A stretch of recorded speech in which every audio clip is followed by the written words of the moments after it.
This special meeting of the Scottsdale Unified Number 48 Governing Board will come to order. The date is May 4th, 2021. The time is 5 p.m.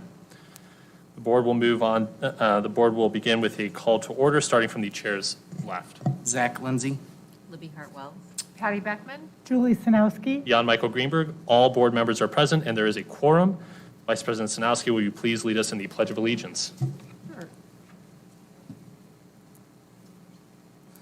I pledge allegiance to the flag of the United States of America and to the republic for which it stands, one nation, under God, indivisible, with liberty and justice for all.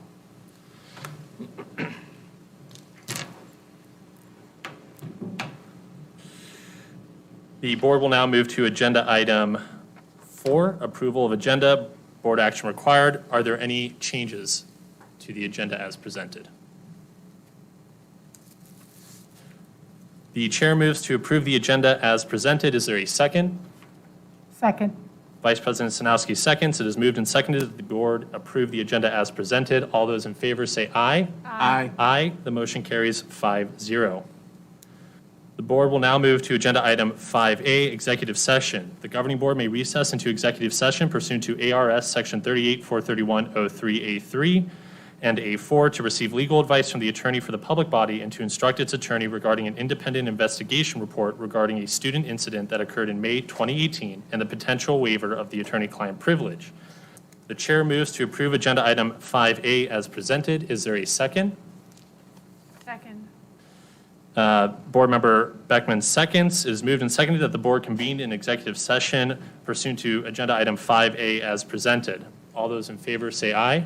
Aye. Aye. Aye. The motion carries 5-0, and the board will now convene in executive session.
The chair moves to reconvene in The chair moves to reconvene this special meeting of the Scottsdale Unified Number 48 Governing Board on May 4th, 2021 at 5:54 p.m. Is there a second to the motion? Board Member Hartwell seconds. It is moved and seconded that the board reconvene in special meeting at 5:54 p.m. All those in favor say aye. Aye. Aye. The motion carries 5-0, and the special meeting is reconvened. The board will now move to action item 7A, direction to the attorney for the public body as per executive session. Are there any further questions or comments about this matter? The chair moves to direct the attorney for the public body to decline the release of the report and to proceed as directed in executive session. Is there a second? Second.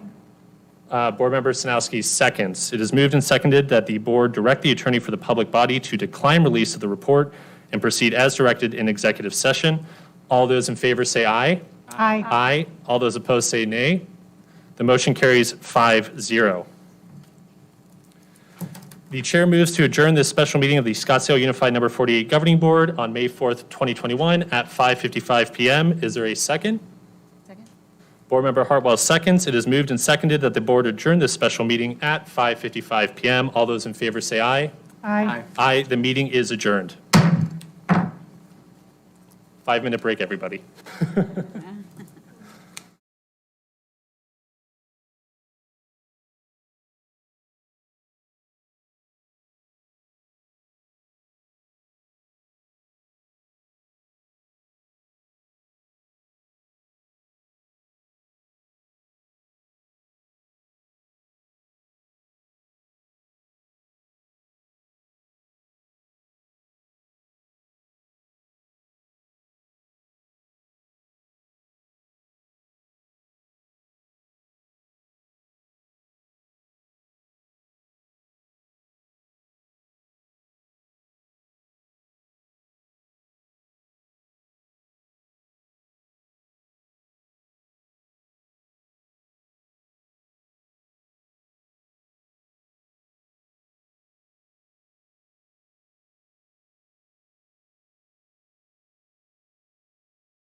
The chair calls to order this public hearing of the Scottsdale Unified Number 48 Governing Board on May 4th, 2021 at 6 p.m. The board will begin with a roll call starting from the chair's right. Zach Lindsay. Libby Hartwell. Patty Beckman. Julie Sanowski. Jan Michael Greenberg, all 5 board members are present, and there is a quorum. The board will now move to agenda item 2C, public hearing on approval of revision number 2 of the 2020-2021 expenditure budget. Pursuant to ARS Section 38-43102 and ARS Section 15905DE, notice is hereby given to the members of the governing board and to the general public that the governing board will conduct a public hearing on Tuesday, May 4th, 2021 at 6 p.m. at Mojave District Annex, 8500 East Jack Rabbit Road, Scottsdale, regarding the approval of revision number 2 of the 2020-2021 expenditure budget. Dr. Menzel. Thank you, President Greenberg. Tonight we have Shannon Crozier with us to review the changes to our budget pursuant to statutory requirements that have to be adopted before May 15th. Shannon, the floor is yours. Yes, thank you. Good evening, President Greenberg, Vice President Sanowski, members of the board, Dr. Menzel, and guests. Tonight we're just looking at the second revision for the 2021 budget. As mentioned, this is a statutory thing that we have to do. It's the last revision that we do for the year for the budget. And so this is just to make the necessary changes. Fortunately, tonight we're talking about increasing the budget versus what we did back in December, which was decreasing the budget. So this is a little bit better information for tonight. This just takes a look at our average daily membership, which is what we're funded off of. The great thing is that between December, when we did our 40th day, and our counts for our 100th day, our ADM got considerably better, which is fantastic news. Most of that happened within our AOI, or Scottsdale Online Learning. Those calculations are done based on minutes that students log in, and so those minutes got better, which helped our ADM out considerably. So we've increased our ADM by 372 students, which doesn't sound like a whole lot until you do weights and figure in the dollar amount. And when you look at the dollar amount, 300 students makes a huge difference in our budget. Those students with the weighted counts put in increased our budget, our M&O budget, by $2.1 million, which is a great thing. In addition, when we did the December revision 2, we were estimating there's a reduction for students that are in the enhanced distance learning. And so we based that off an estimate. We had based that at just a little over $5 million. In actuality, when it came in, the dollar amount came in, it was slightly under $5 million, but still more to cut than what we wanted to. And after our 100th day, we were able to show that number again based on what percentage were in distance learning. That brought our reduction down even more. So because of that, we are able to pick up another $1.9 million from our revised budget because our distance learning cut wasn't as steep as we originally thought it was going to be. It's really now just going to be just over $3 million versus just under $5 million. So that was a great thing. When you make adjustments to the budget, that also adjusts what our override amount is because it's based off of our M&O budget. So we were able to pick up a small amount there, about $132,000. And then we do a transfer from M&O to our water and energy savings. When we do the budget, we base that off of what it's going to be with our lease payments, but we get a rebate on several of our programs from federal government. And so we're able to reduce that down because the rebates are going to cover what we propose it at the full amount, and then we can reduce it down when we know what those rebates are going to look like. So we were able to pick up a good chunk of money from that as well. So fortunately, we get to increase our M&O budget by just over $5 million, which is great news. There's the capital didn't really change because that's based on prior year, so we pretty much had capital figured out. The federal grants did increase some, bulk of that being the ESSER 2 grant, which just came in, we know will be $8.4 million, so that was the bulk of that one. We had some grant carry forwards on grants that don't end June 30th, they end later in the year. And so we have additional carry forwards on those. And then with the state grants, the bulk of that is from results-based funding. We don't get those numbers until later in the year, so that's the bulk of that part. And then the other big change was bond. In February, we did our final bond sale, so therefore the bond increased by quite a bit. with that, if there's questions on the budget, then we'll go forth with them. Board Member Beckman? Not really a question, and this Okay. might be more for Dr. Menzel. I'm going to put you on the spot here. You don't have to answer specifically, just a vague consideration. What does this mean for the steps for our employees? We are anticipating that when we prepare the final budget presentation for board consideration in June, that we will be able to reinstate those. Thank you. Are there any, Vice President Sinowski? Dr. Menzel, would that consideration also be to include a reduction of class size? We are still looking at what the class size numbers are and processing on staffing. So that hasn't been finalized yet, but that is something that is being discussed. Thank you. Are there any other board member questions or comments? If not, we can proceed to agenda item 2D, public comments concerning the approval of revision number 2 of the 2020-2021 expenditure budget. Are there any public comments concerning the approval of revision number 2 of the 2020-2021 expenditure budget?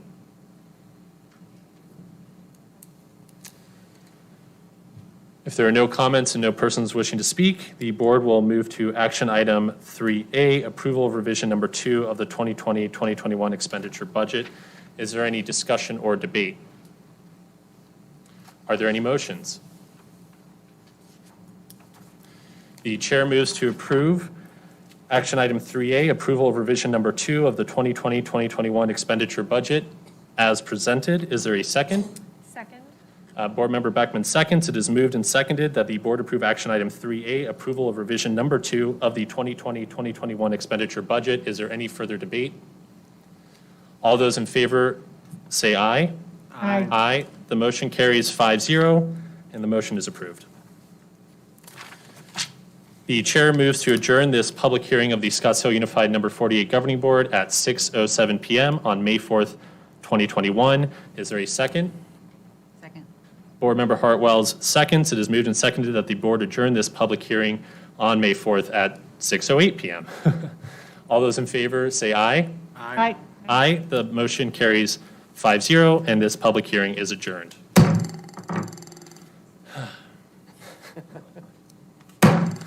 I call to order this special meeting. I call to order this special meeting of the Scottsdale Unified Number 48 Governing Board on May 4th, 2021. Vice President Sinowski, will you please lead us in the Pledge of Allegiance? I pledge allegiance to the flag of the United States of America and to the republic for which it stands, one nation under God, indivisible, with liberty and justice for all. The board will have a roll call starting from the chair's left. Zach Lindsay. Libby Hartwells. Patty Beckman. Lisa Sinowski. Jan Michael Greenberg. All 5 board members are present, and there is a quorum. The board will now move to agenda item 6, student and staff recognitions and celebrations. Dr. Menzel. Good evening, President Greenberg, Vice President Sinowski, and members of the governing board. Like the last meeting, we have a lot to celebrate this evening, and so I'm really looking forward to these conversations. As you know, this has been a very long, hard year, and there are 17 days left for students in this school year, and we will make it to the finish line, which is in and of itself a significant accomplishment. But as we think about this past year, we've been through a lot together, from the time a year ago March when we shut down, managing all of those transitions, thinking about all of the things that our staff had to learn how to do that previously they hadn't contemplated doing. And we're going to celebrate 3 different employee groups who have designated days either this week or the entire week or in the coming week that I think are really important. The first, you might remember when we shut down, there was one of our groups in particular that sprung into action very quickly. That would be our nutrition services team, Team Awesome, as Patty would call them, and in fact they were. And from the time that we shut down throughout the summer, all into this school year, they have been responding to the needs of our students and our families. Whenever there was a call to action, they were all hands on deck, and they made things happen. So when we think about our school lunch staff, on Friday of this week, it's School Lunch Hero Day. And my hope is that we will be able to remember and celebrate all 140 of our school lunch heroes on that day. And I don't know if we have any in the room, but I do believe Patty Bilbrey is online. And I'd like to personally express my gratitude and appreciation for Patty and her team for the amazing work that they've done on behalf of our students.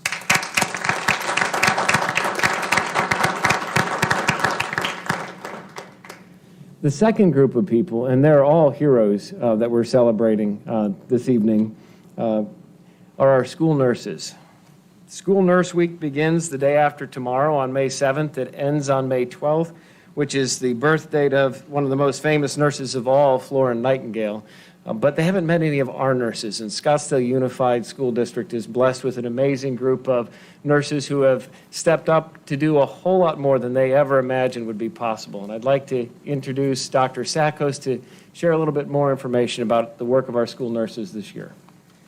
Thank you, Dr. Menzel. Good evening, President Greenberg, Vice President Sanowski, governing board members, and Ms. Wagner.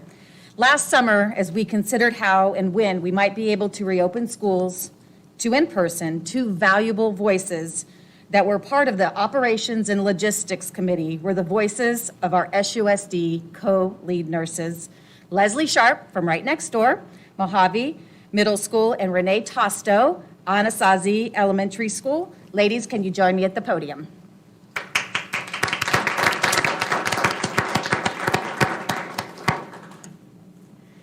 As with all of us, in one way or the other, we had to become experts nearly overnight in what can only hope is a once-in-a-lifetime event or experience. How to safely manage a global pandemic on behalf of 22,000 students, 3,600 employees, and 29 schools was very little known to us about the coronavirus. Leslie and Renee were there to guide us from the perspective as school-based health professionals.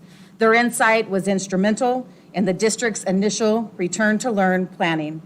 They provided input into classroom seating, hallway walking routes, the appropriate placement of campus signage, and more. Since then, their work and the work of other school nurse colleagues has made the difference in helping keep COVID-19 out of our schools. They have taken the lead role in their boots-on-the-ground positions at schools, explaining, and yes, defending district protocols to parents and students multiple times, in some instances, being the calming voice of reassurance for worried families, initiating time-consuming contact tracing when necessary, and working with the district's COVID-19 specialists to review and look for possible patterns in the weekly case counts. The 2020-21 school year would not have possibly gotten to the point of being only 17 days shy of being over. That's 17 school days, and for high school parents and students out there, that's 14 high school days and 3 final exam days, not counting, without their contribution, patience, and understanding. So, as we begin School Nurse Week on Thursday, we have a huge debt of gratitude to pay to our school nurses for helping us keep our students, our teachers, and our staff safe. Renee and Leslie, please be sure your colleagues know that, and please accept our deepest thanks. And I have a certificate for both of you, and I really want to hug both of you because these two ladies have been instrumental in the district for many years as school nurses. I've worked closely with them in the Student Services Office, and I could not have done this year without you guys. So thank you so much.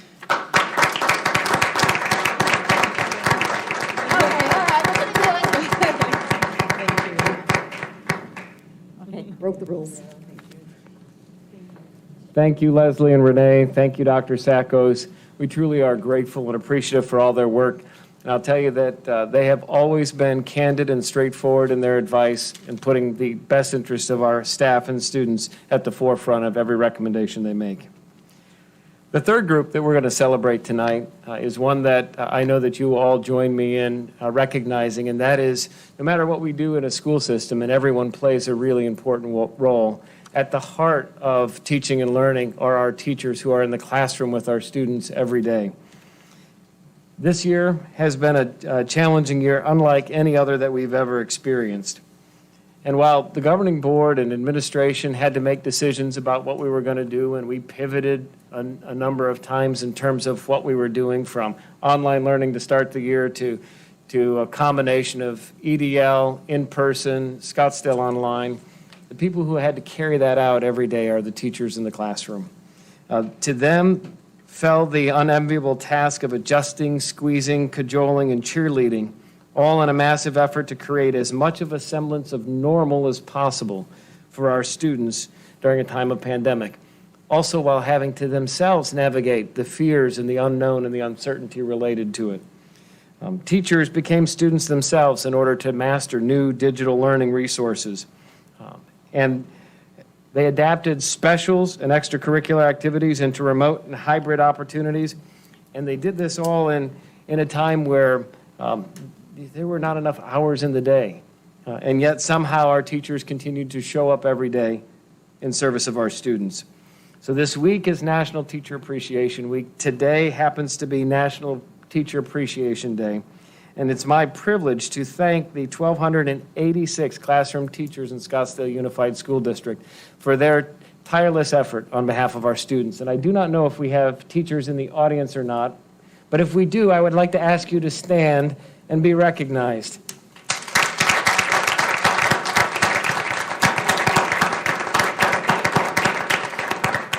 Teachers truly make a difference, and I know that each one of you could tell stories about the teacher that you most remember who invested in your life. I am grateful to be a part of a team where we have such talented individuals that have made such a commitment to our students. There are two other concluding notes. We're almost done, President Greenberg. So a week from today, on Tuesday, May 11th, we are all invited to partake in the Scottsdale Charos annual celebration of outstanding students and educators. This year, it will be a virtual event, and you can find information about how to see it, as well as the names of this year's honorees, which include 35 teachers, 18 members of the graduating class of 2021, and 33 school nurses. That information will be on our website. The virtual celebration begins at 5 p.m. on May 11th. And then finally, and last but not least, as you all know, we've been having conversations about 68th Street and the former Tonellia Elementary School site. And on May 13th at 6 p.m., we'll be holding a community forum to help update and inform and answer questions from the community with respect to that project. That begins at 6 p.m. at the Coronado High School in the governing boardroom, and we do have a flyer that is in both English and Spanish, and we're circulating that far and wide to more than 3,200 homes in the community. But we want to encourage people to come out and to get their questions answered and hear what's being discussed with respect to the 68th Street property. Thank you. And again, I think I speak for the entire board and administration when I say a massive thank you to our 140 school lunch heroes and Patty Bilbrey's team, especially during the pandemic and getting free lunches out to all of our students. School Nurse Week, Leslie Sharp and Renee, thank you so much as well for all the work you've done, and to all of our nurses in our schools. And happy Teacher Appreciation Week. The board will now move to agenda item 7, Superintendent's comments. Thank you, President Greenberg, Vice President Sanowski, and members of the governing board. There are a number of things that I think are important to talk about this evening, but I will also try to be brief so that we can continue to move through our agenda. The first, of course, is an update on COVID information that I've received in conversations with Maricopa County Department of Public Health and others. So as you know, as we report the data every week, COVID cases in Maricopa County continue to increase slightly. It's not a quick increase like we've seen in the past, but the numbers have gone up a little bit. We still are in the substantial transmission level. The positivity rate dropped this past week. Number of cases dropped from the week before for our zip codes, but in the county it's slightly increasing. I had an opportunity to have a conversation with Dr. Sonnenschein at the beginning of last week after the CDC came out with its new guidelines related to people who are fully vaccinated and what they can and can't do from the CDC's perspective. Much of that related to not wearing masks outdoors. And I was just really curious what she thought that meant for us as we're wrapping up the school year, heading into the summer, and ultimately into next fall. The first thing that she made clear is that there isn't a public health official in the state that thinks that we should stop wearing masks while indoors. That given where we are in terms of COVID transmission and the number of vaccines that have been administered, is still not something that they would recommend. So they're recommending strongly that we continue with wearing masks indoors, and that is what we've signaled to our families as we've updated our communication every week. I can also report, having spoken with the NEVIC superintendents this week, that the other schools in NEVIC are also doing the same thing through the end of the school year. Then I had an opportunity to talk with her about, well, what does it look like for the summer and going into next fall? And this is where she first qualified by saying, I can't tell you anything definitive until we get much closer to next fall. But if we look at how things are moving now, and at that time we didn't know. Today it's reported that next week we'll get approval of the Pfizer vaccine for 12 to 15-year-olds. But she knew that it was relatively imminent, and she said, when looking at that coming on the market, we can have most of our students from 12 through high school age vaccinated that choose to do so. That's a game changer potentially for us heading into the fall. But it's predicated on two things. One, the number of people who are vaccinated, and two, the level of community spread. So there are some things that public health officials and health officials at Honor Health and Mayo Clinic are watching. One of those things would be what's happening in India. And also, how many of our community members are traveling internationally where there might be some concerns and things to watch for. But officials at Honor Health and Mayo Clinic also spoke about the positive trends and some of the statistical modeling. And all three indicated that there's a possibility that we could start the fall without a mask mandate, that it would be a choice rather than a requirement. And they all qualified their comments by saying that's based on what we know today, and they can't make a final recommendation until we get closer to that point in time. The same conversation is being had with NEVIC school districts around the North Valley in terms of how we proceed. The truth is there is a strong desire to be able to move back to a sense of normal as best we can. We also want to do that in an environment where we're ensuring the health, safety, and well-being of our students. And we know that no matter what in the future, there are going to be some people who want or choose to wear masks more regularly than they ever did before the pandemic. Whether it's because they were so pleased to not have the flu or other viral infections that were common before. So I think that there's a lot of conversation that we need to have, but at this juncture, in talking with the public health officials, we have a clear course of action as we get through the school year. There are questions about graduation because it's outside, and there are some provisions within CDC in terms of what you might be able to do in terms of not requiring masks depending on the numbers of people. We also know that 3 of our graduations will take place at Salt River, where they have their own rules about what's going to be expected. So we're going to continue to gather information. We'll report as we have every week on where we are and have conversations about that. But I wanted to just share the information that we had because there was some hopeful news, some encouraging signs. But I will also say that we really do need to encourage more people to get vaccinated because that, and the folks at Mayo and Honor Health were very clear. The number of hospitalizations has dropped significantly from where we were in January. The severity of illness has dropped significantly from where we were, but it's not gone completely. And so there's still work to be done, and we're looking forward to getting back to a sense of normal as soon as we can. Second thing that I would like to point out, as I think all of you know, there was a promise made just before I got here that we would have a conversation about the future of the Coronado complex, that for a period of time, Hohokam and Yavapai were co-located. They still will be next year. And because of COVID, we didn't have those conversations last fall in terms of where to from here and how do we ensure a viable pathway from preschool through Coronado High School completion and beyond.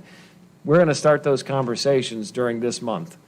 So on May 22nd, which is a Saturday, we'll be having a community meeting at Tonalea K-8, starting at 8 a.m. On Monday the 24th, we will be at Pima at 6 p.m., And then on Tuesday, the 25th, we'll be at Yavapai for the combined Yavapai-Hohokam conversation. Before then, on May 12th, we'll be meeting with the staff from the 5 schools within the learning complex itself to get their input with respect to options, opportunities, insights that they can share with respect to how do we ensure that we've got a viable and vibrant learning community that meets the needs of all of our students and has a pathway into Coronado High School where it will be full. So we're looking forward to those conversations. Would invite the governing board members to participate in one or all if you're able to do so. And then we will, we see this as the first step in the process. It's really to get started, to listen and learn. It's not to talk at the community, it's really to hear from the community. We'll have flyers going out again in English and Spanish. We'll have food provided for families. We really want to hear what their hopes and aspirations are for their neighborhood schools and ultimately getting through Coronado High School successfully. So that is on the horizon as well. And the final thing is that we're making progress on the strategic planning design process.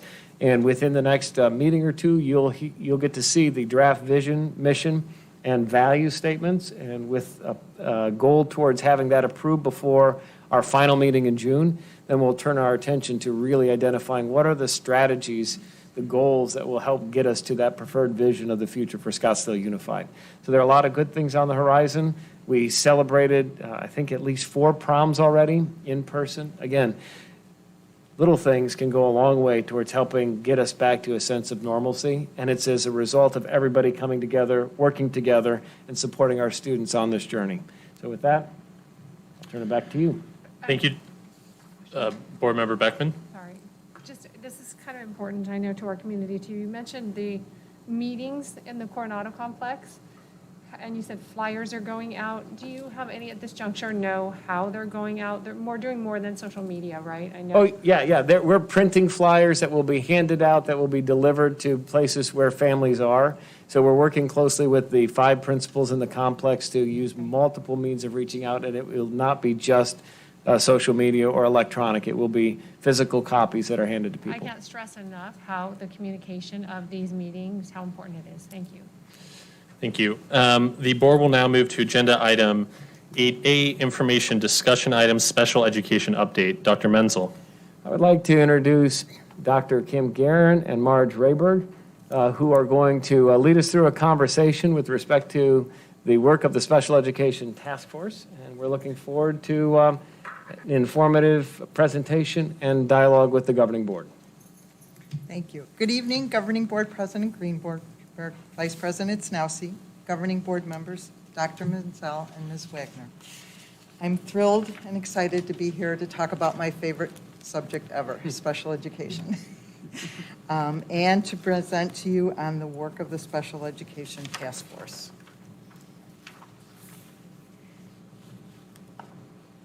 SUSD Special Education Services provides special education services for eligible students from ages 3 to 21. In addition, for those students that qualify, we also offer all of these other related services. And I would just like to give a big thank you to all the persons that these services represent, because it's a huge effort in the district and some very dedicated persons.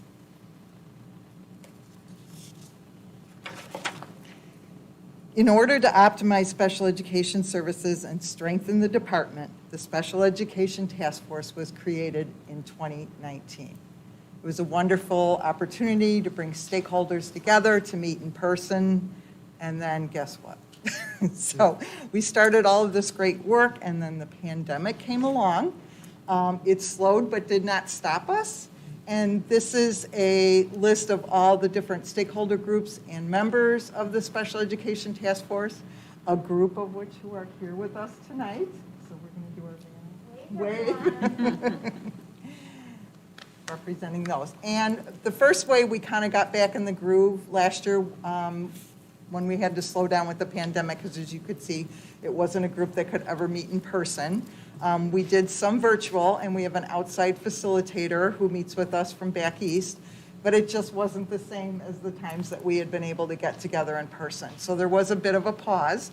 And then last summer, we were able to bring a summer work group together which I would like you to recognize on the slide, those persons that worked really hard to get some of the work lifted that we had started. And then this March, we were able to reboot and get the entire team back together, although not in person. We have been meeting virtually and look forward to getting together again in person. So then I'd like Dr. Guerin to talk to you about. Thank you, Ms. Rayberg. So the first task of the Special Education Task Force was to create a vision and a purpose for our work. So our vision was really about coming together, bringing stakeholders together to create a common understanding of special education, that our processes throughout the district would not only be consistent, but understood, and the reasons behind them would be understood, that we would have the dissemination of pertinent information, relevant professional development, all centered around our unified commitment on our core purpose to ensure that students in SUSD have exactly what they need, particularly with students with challenges. So our purpose for our task force was to create a collaborative team who would work together in a problem-solving capacity. We would dig deep, explore our history, explore our current state, and explore our future, the future that we want to have for our students, and work to build this together. So it was very exciting work. There was so much we wanted to accomplish, but we felt like we really had to prioritize. Everyone had a different opinion about what we should do, where we should start, and we thought we really have to reach out and find out what people in the organization think should be our priorities, and then we really talked through them and generated these. You'll see the task force accomplishes work, fans out to gather input, and then comes back together to work some more. So that's a common theme in our work. The first thing we wanted to tackle was something called SWIM.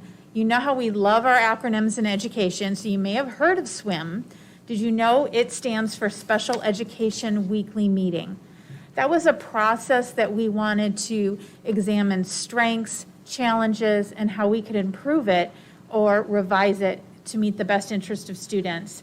We talked about student behavior challenges and how we could enhance collaboration to better meet the needs of students with behavior needs. We wanted to increase understanding of processes and procedures, not only what they are, but why we have them, and to reflect on them in itself in case any changes or updates needed to be made. At the heart of our work, there's a lot of passion around inclusion practices, and how can we provide opportunities for teachers to collaborate so students can spend a majority of time in general education settings with their peers. There's so much momentum around this work, and we're really excited to continue it. We also want to support training and staff for all staff members from all of these topics. So as Marge said, we were really getting going and the pandemic hit. Before the COVID, we were meeting in full days in person. We didn't want to stop, we didn't want to lose our momentum. We felt that people were really starting to believe in our work because we kept reaching out and asking and checking for understanding. So we didn't want to lose that. So we asked for volunteers, and some very dedicated staff members agreed to meet virtually and work through the summer and focus on SWIM, which is our Special Education Weekly Meeting. So just to let you know what that is, it's a problem-solving group that generates and recommends strategies and supports for students, ensures compliance, and as a team, we work together to guide to make sure students' needs are met. The problem-solving team is made up of core special education leadership, our lead district psychologist, our board-certified behavior analyst, and anyone from the school team is welcome. So we have principals, school psychologists, teachers, related service providers, any staff that knows the student that can help paint a picture of where a student is at and what they need and how we can problem solve and provide suggestions. So this was a process we wanted to improve. So when I talk about problem statements, it's an opportunity. What are the opportunities to enhance SWIM?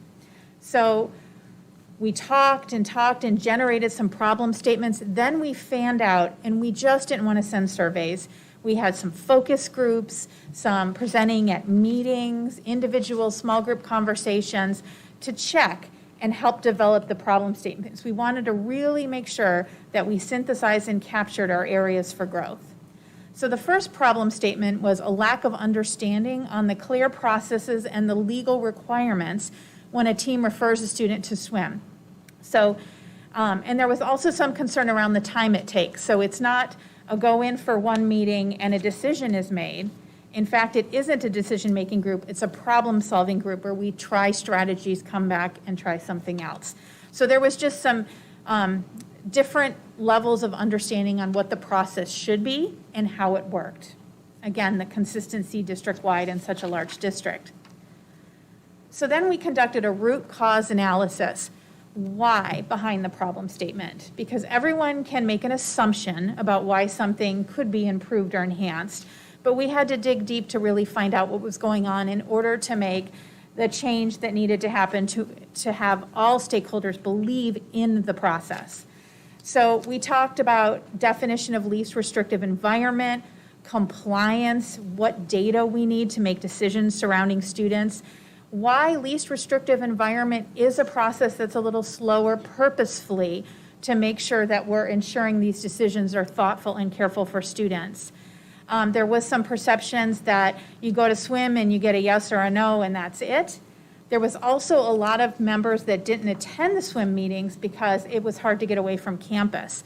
So when you're not at the table and serving in a problem-solving capacity, it's very hard to have buy-in in the decision. So that was another challenge or root cause.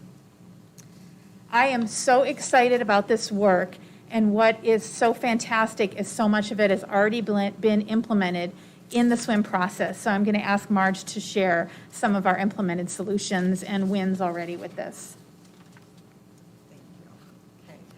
Some of the changes that we made based on the summer work group was that swim leadership member observes the student referred to swim. So in other words, we go out and physically see the student in their natural environment and get a real feel for what the issues are. And I can tell you, we've come back many times going, yes, I got to see it in person. It really made a difference. I understand what the teachers' concerns are, the principals, whomever's working with the students. So that first hand observance has been a huge piece to add. The other is, thank you, COVID, swim meetings are in person and teams. And what we found, voila, is our attendance went up hugely with being able to use teams. So much so to the fact that people have asked, will we keep doing this? And we said, absolutely. So on the form it says, would you like to attend in person or on Teams? And we had gotten to the point where we could use this room or room D and do some in person, but I would say 95% it's still been Teams, and it's been wonderful because a person can get coverage for their classroom for a shorter period of time than, as Dr. Guerin said, getting in your car, driving down here, having to go back, get a sub. So that's really been phenomenal. We've seen just roomfuls of people on the screen, everyone that works with the student. So that's been a huge win for us too. Another piece that came from the summer work group was some recommendations for communication. So we had a swim form, but we found that we updated adding some more pertinent information about the student, more items that we needed to look at. We have a change of placement checklist. So when a student is moving from one site to another because of a possible program change, we now have a communication checklist so that no surprises. This is how the student moves. This is how Team A meets and reaches out to Team B, which was a huge shift. And then swim notes are sent to all team members, so we all have a shared understanding of what the next steps are in the process. Do you need to come back with more data? You have an appointment in 2 to 4 weeks or whatever was recommended. Is someone else coming out to observe and maybe work with the student? So all of those recommendations are shared in the swim notes. And another recommendation in solutions was training. How are you going to roll this out? So we already have looked at presenting to all administrators in July, and we have an all special education department meeting also when staff comes back. and then at the school psychologist department meetings monthly, because they are a critical piece of this work at the meetings. The areas of focus for future work, as Dr. Guerin said, we identified 5 areas that the task force really wanted to dig deeper into. Swim was one, and we feel like we've met that, except for the communication and training piece of it. But process and procedures will be another area that we're looking at to kind of shore those up, take it out to, like we said, fan out and come back. Student behavior needs, and this was heard clearly, not just special education students, but there's also general education students that sometimes have behavioral needs. So that was a large piece that people identified. Staff support and training, that will be wrapped around what recommendations come and what the needs are. And finally, as we said, we have a commitment to inclusion, rigor, and access for our students, that they are exposed to gen ed curriculum as much as possible. So quickly want to touch on relaunching the effort. We have already relaunched, and I just want to say I'm so grateful for everyone continuing the work. Principal Perninsky and Kathy Davers in special ed led that summer work group in the middle when we were all working 24/7. So really appreciate their help, and they're here tonight. We have leaned on our original members, and we're divvying up into 4 separate subgroups. This creates an opportunity. Sometimes COVID creates an opportunity that gave unintended consequences. So the unintended consequences were recruiting more members. We need more members to split up into 4 groups. So if you go to the hub on SUSD's website, we have a committee hub. If you click on About, you'll be able to find it. And if you're interested in one of those 4 areas that Ms. Rayberg shared, please fill out an interest form, because we're getting started on that work now. We'll continue our work in June and take July off and pick back up in August. We're going to complete our work on all 4 areas in December 2021. Not that our work will be finished, but we'll have everything finalized and begin implementation. So that is our first part of our work, where we look at, again, problem statements, the root cause analysis. We also conduct qualitative and quantitative research. What are we doing well with inclusion practices in SUSD? What are the current innovations and successes other districts are having? What does the research tell us? So we will really focus on that to just raise the bar and make sure that we're able to meet individual student needs. We'll build our recommendations in October and November, and we will be back to share more with you in December 2021. Our work won't stop there. We will create a cycle of assessment to determine if we're continuing to progress. New challenges may come at us, and we can get the group back together again. We are the SETF, Special Ed Task Force, and we have really bonded together over this work, and I'm excited for the future. I do want to talk a little bit about where we are and where we were. Part of this tough work was acknowledging prior challenges, but with a focus on the future and our preferred future for students. But we did have to take time to acknowledge the challenges, and some of them was, before Marge got here, we had leadership turnover, 4 directors in 5 years, which really causes some challenges with compliance, consistent processes, and placement. And then we had a lot of school psychologist vacancies.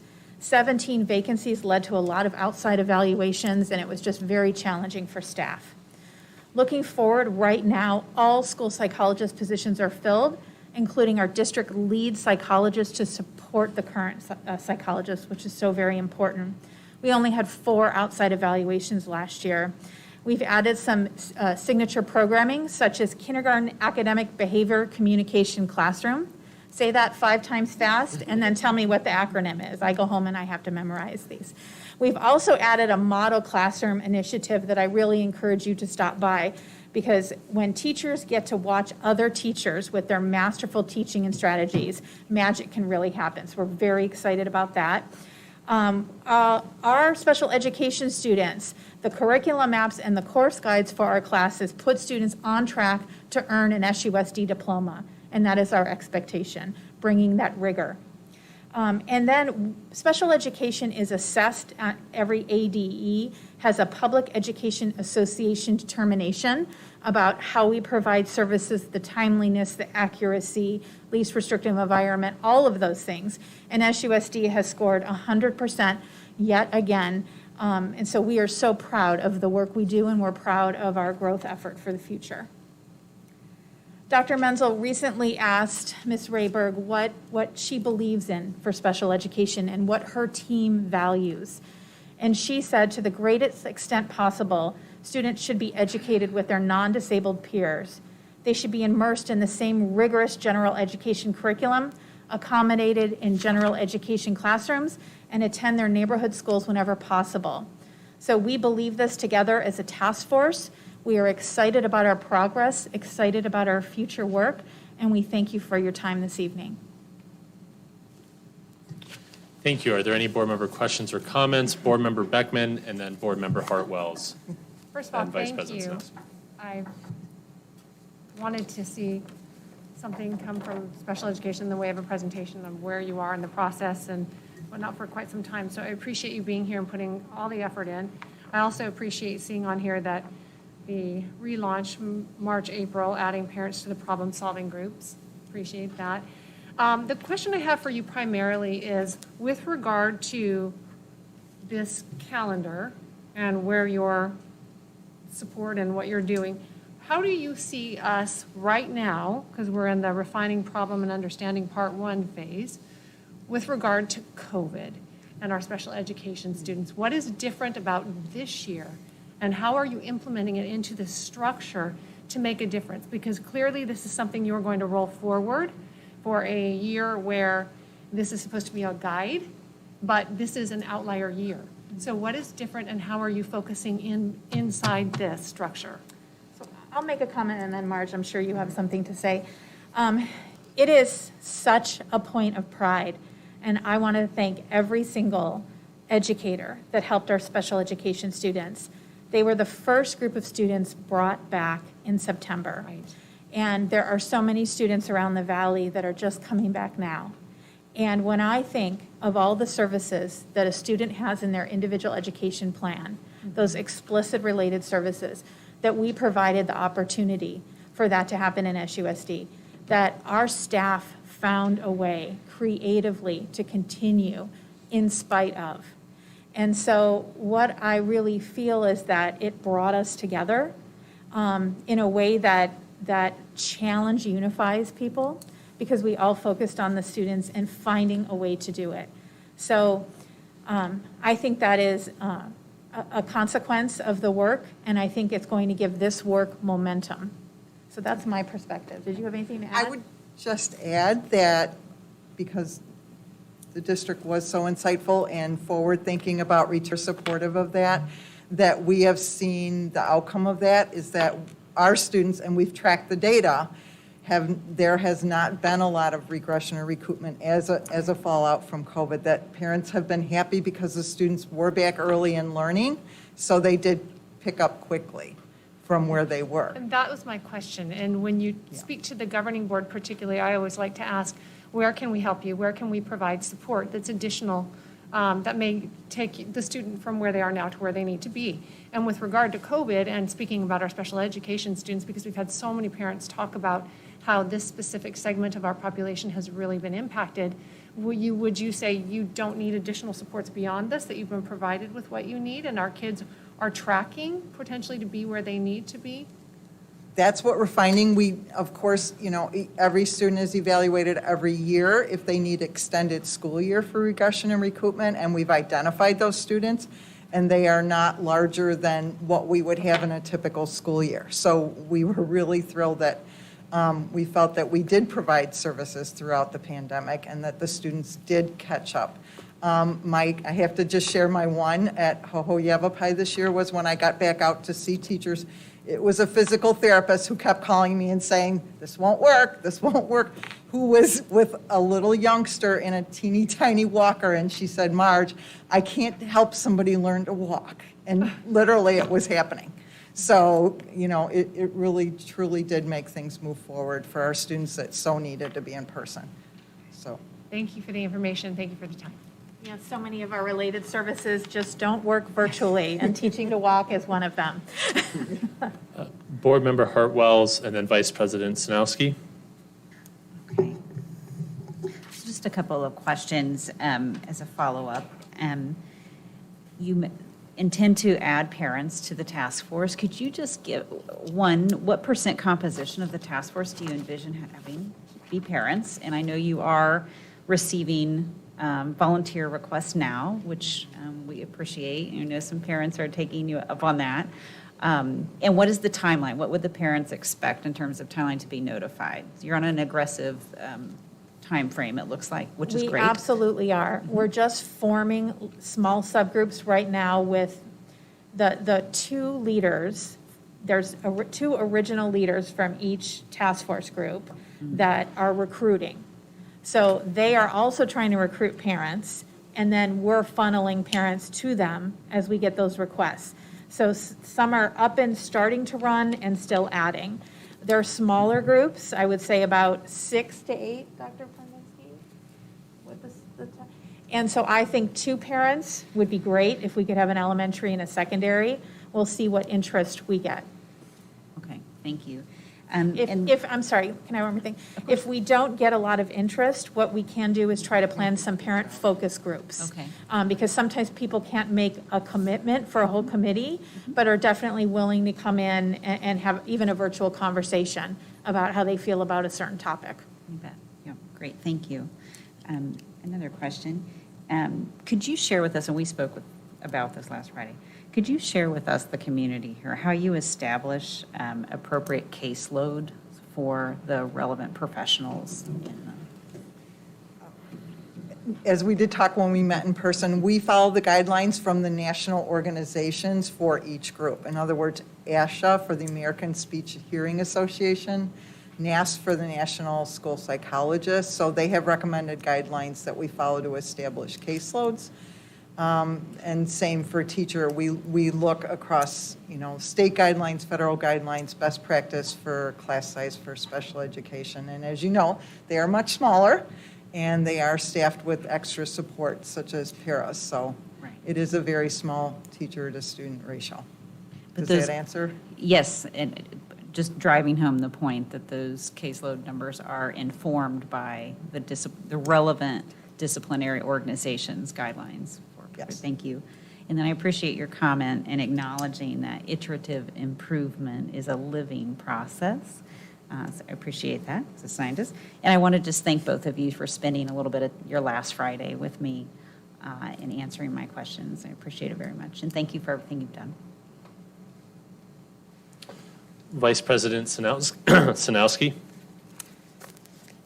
Ms. Rayberg, you had mentioned during the beginning of the presentation that you used the term program changes. Specifically referring to program changes, who makes those decisions and who's part of that input process for program changes? Sure. So just in order to track and ensure compliance, we have that SWIM discussion. And then the IEP team goes back with input from us. Perhaps they needed to collect some more data. Perhaps it was like, you have all the pieces there. They go back, and then it is the IEP team that makes that determination. I'm really referencing the special education program changes. So if a particular program had a 3-5 type of a combination, and they were to go to K-5, who makes those decisions? Because obviously that's going to have some chain reaction and some impact on student learning, and also I would assume on staff and paraprofessionals. Right. So we did have some changes in enrollment. We typically mirror the general education numbers, and so we did have a decrease this year. And Dr. Guer and I are very positive thinking that we will have students coming back. And even since we first did staffing, we've had some students come back. So, but we had such very low numbers, it was impossible to run a K-2 classroom and a 3, 4, and a 5. So there were some decisions made around combinations of classrooms with still keeping numbers low. and also adding extra para support as well. And then we monitor the caseloads every other month to look at growth and if there's changes. And typically, we make changes throughout the year because we're more fluid and we have students come and go. So then we do add, or if there's changes needed for enrollments, then we do make those changes. Can I make one more Sure. comment? The other challenge this year was taking the in-person programming and providing opportunities for special education students in Scottsdale Online and enhanced distance learning and their brick and mortar school. So sometimes we had to tease out staff for those other programs and then sometimes had to combine some grade levels. It was a puzzle. I would walk into their conference room and I don't think there was a spot on the wall that didn't have a piece of paper. Kid by kid, right, ladies? Yes. Yeah. I really appreciate that statement of flexibility and being willing to change as the school year progresses and not just waiting. HR may have a different opinion of us, but That's okay. As long as we're focused on meeting students' needs, that's good. exactly. You had also mentioned that there was a plan, I heard you mention recruiting parents for the task force members. What is the task force's role in recruiting professionals and paraprofessionals for the various special education job assignments? You know what, I think it's a great opportunity for Dr. Praninsky to come on up and talk about how he's recruiting his subgroup. I told him I was going to call on him.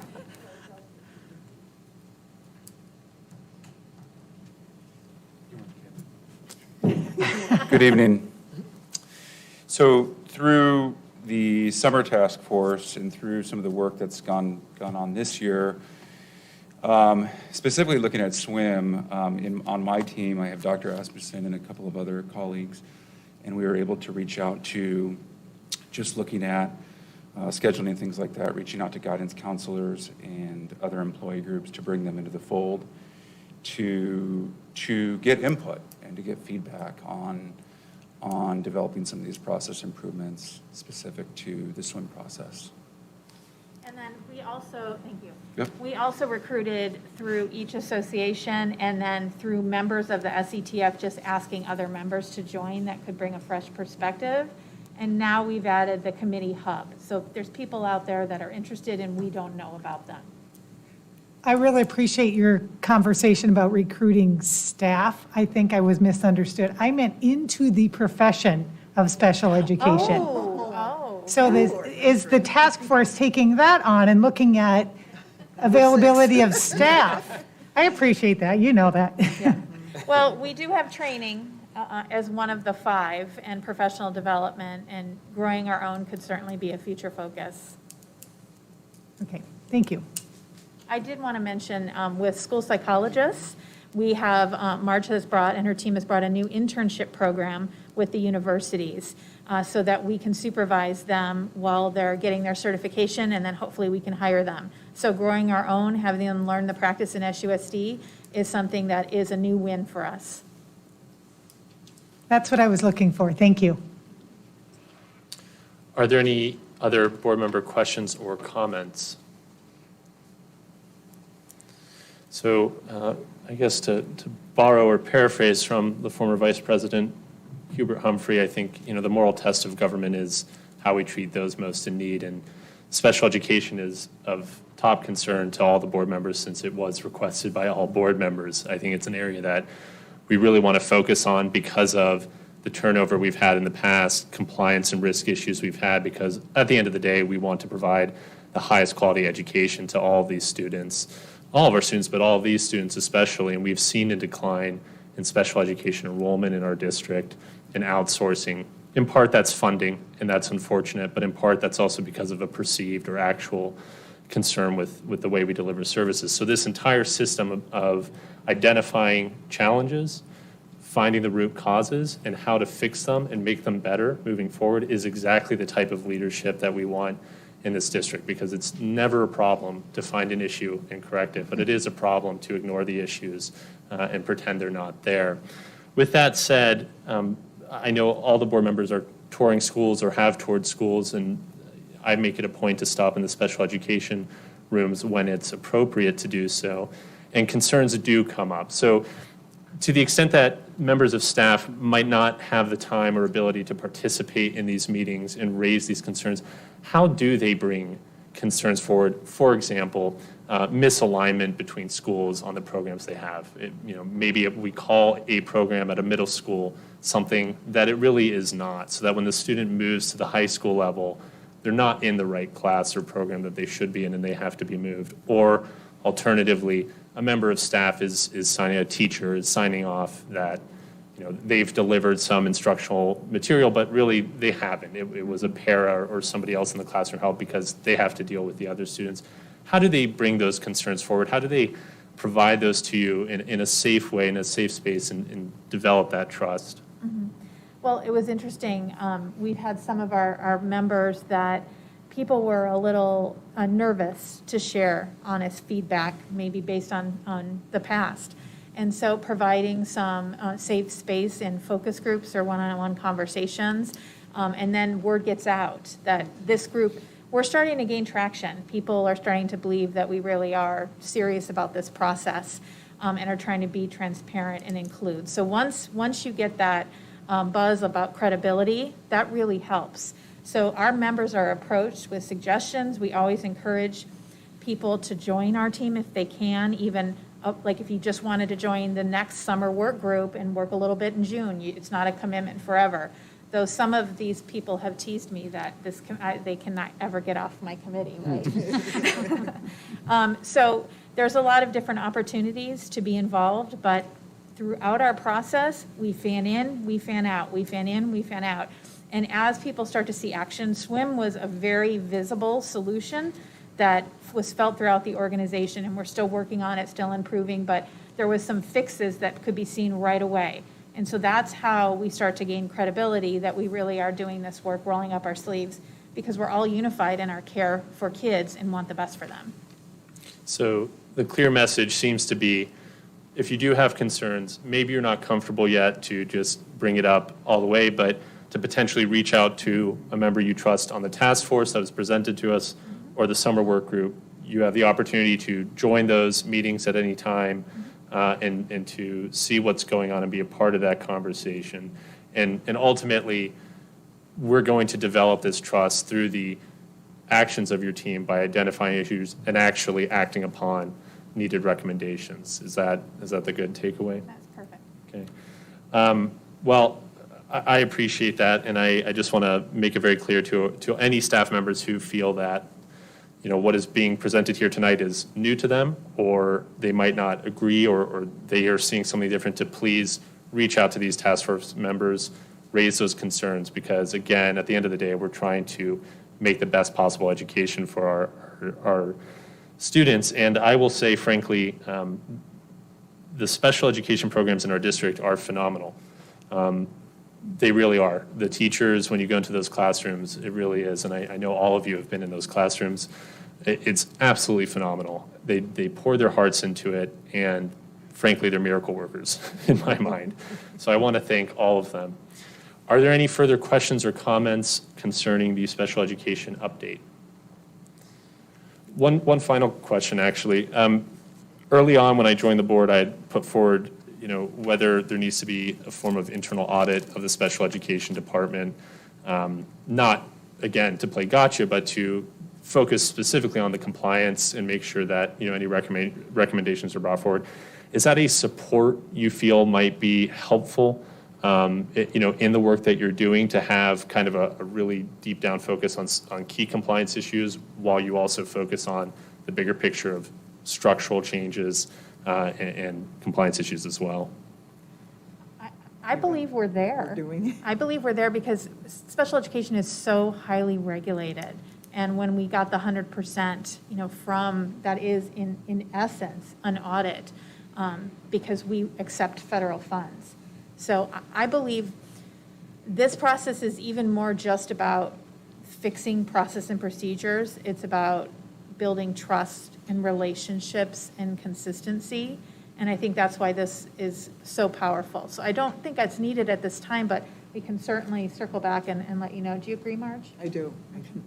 Okay. Yes, all of our communications with ADE and through our last audit that was just 2 years ago, and our corrective action plan that was closed last year, that we were good on that path. I think it's more about these other pieces that are important here. Okay, thank you. I have one more. Board Member Hartwells. Could you please remind the community how much funding the state of Arizona provides to special education? You want the dollar? Yes. Glad I brought all this. Make sure I have IDEA, because I wouldn't want to short us any. This year, our total allocation is 5.6 million From the state of Arizona? from the federal flow-through. How much was the state of Arizona's funding? I don't have that. Not enough. Was there any? Chin. Thank you. I can't speak to the exact dollar amount, but I have it in the budget forms right there. This is predominantly a federally funded infrastructure. Yes. That's This the point of is my not a state question. funded. I'd like to juxtaposition it to the dollar amount coming from the state of, I will tell you how much we have budgeted for special education. okay?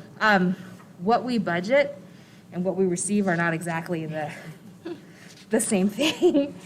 But for special education, we have budgeted 27 million for special ed. And the source of the funding, M&O. M&O. Yeah, that's within our M&O. Is there a line item specifically from the state? to So serve- that's the funding that we get from our ADM counts It's used. for special Okay. ed. Yeah. It's used. So we get a dollar amount we get weighted counts for special ed students, but that's Right. what we have in our M&O budget. Okay, thank you. Yes, and thanks for providing me the weighting. Yes, thank you. I think it's important to note that the weighting we get is horrific and essentially puts the vast majority of special ed students into the same group. And there's pretty much no weighting for that. And so that is a detriment to our students, a detriment to our society, frankly, in my opinion. So thank you. Are there any further questions or comments? Thank you very much. The board will now move to agenda item 8B, information discussion item, school resource officer SRO partnership overview. Dr. Menzel. Thank you, President Greenberg. Tonight, we have a second substantive presentation for you. Dr. Sackos and James Dorr are here to present on our partnership with the City of Scottsdale and the City of Phoenix related to school resource officers. I'd also like to acknowledge that Chief Walther is in the room, along with a number of our school resource officers, and turn the mic over to Dr. Sackos. Thank you, Dr. Menzel, governing board members. As Dr. Menzel said, I'm here tonight to present our school resource officer partnership. We currently have two police departments in which we have intergovernmental agreements with. That's the City of Scottsdale, and that's also the City of Phoenix. And I do want to mention that Paradise Valley does also serve our schools within Paradise Valley, and they are very much appreciated. We don't have a partnership with them, which is why we're not mentioning them here tonight, but we appreciate them. As Dr. Menzel said, we do have some officers in the room with us. Chief Walther is the chief of police for the City of Scottsdale. You may know that Chief Alan Rodbell retired after a very long stint in the department, so we welcome Chief Walther. Along with Chief Walther is Assistant Chief Slavin. And then next to him is the SRO Sergeant Haynes. I'm going to be opening up the presentation. Oh, okay. I'm going to be opening up the presentation. Sergeant Haynes will be joining me specifically to talk about Scottsdale Police Department, and the others are here to answer questions as well.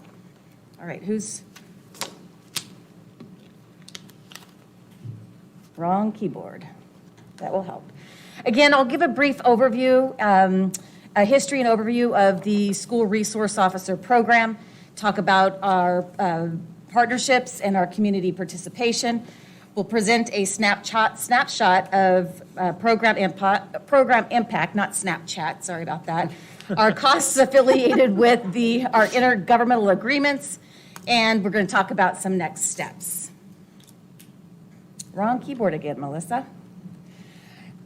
When I came here in 2000, we had the School Resource Officer Program, and as we looked back at our records, we know that prior to 2000, we've had that partnership with the Scottsdale Police Department. In terms of Phoenix Police Department, approximately 2005. So these two departments have been with us for some time here in Scottsdale. Specific to the Scottsdale Police Department, the School Resource Officer Unit is based on the National Association of School Resource Officers, and it's based on the triad model of policing, viewing the school resource officer as teacher, informal counselor, and law enforcement. It's important to note that the unit is trained with crisis intervention. It's a specialized training that you will see in your board memo B, the amount of hours in which they are trained, and the department is prevention focused. And we'll talk a little bit more about our Restorative Justice program within the Scottsdale Police Department and our active partnerships. So with that, Sergeant Haynes, come on up and I'll let you talk about Scottsdale Police Department.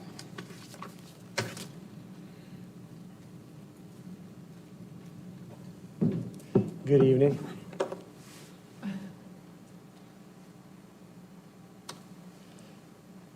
So what I'm going to start off talking about tonight is just kind of introducing who our school resource officers are, who you all have working for you in your schools.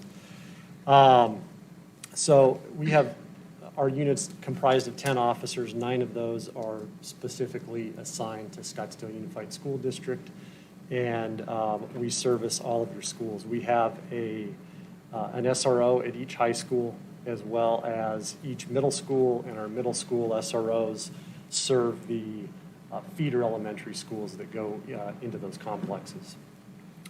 I can't introduce all 9 members. I'll tell you a little bit about myself and then kind of give you some background on the unit as a whole.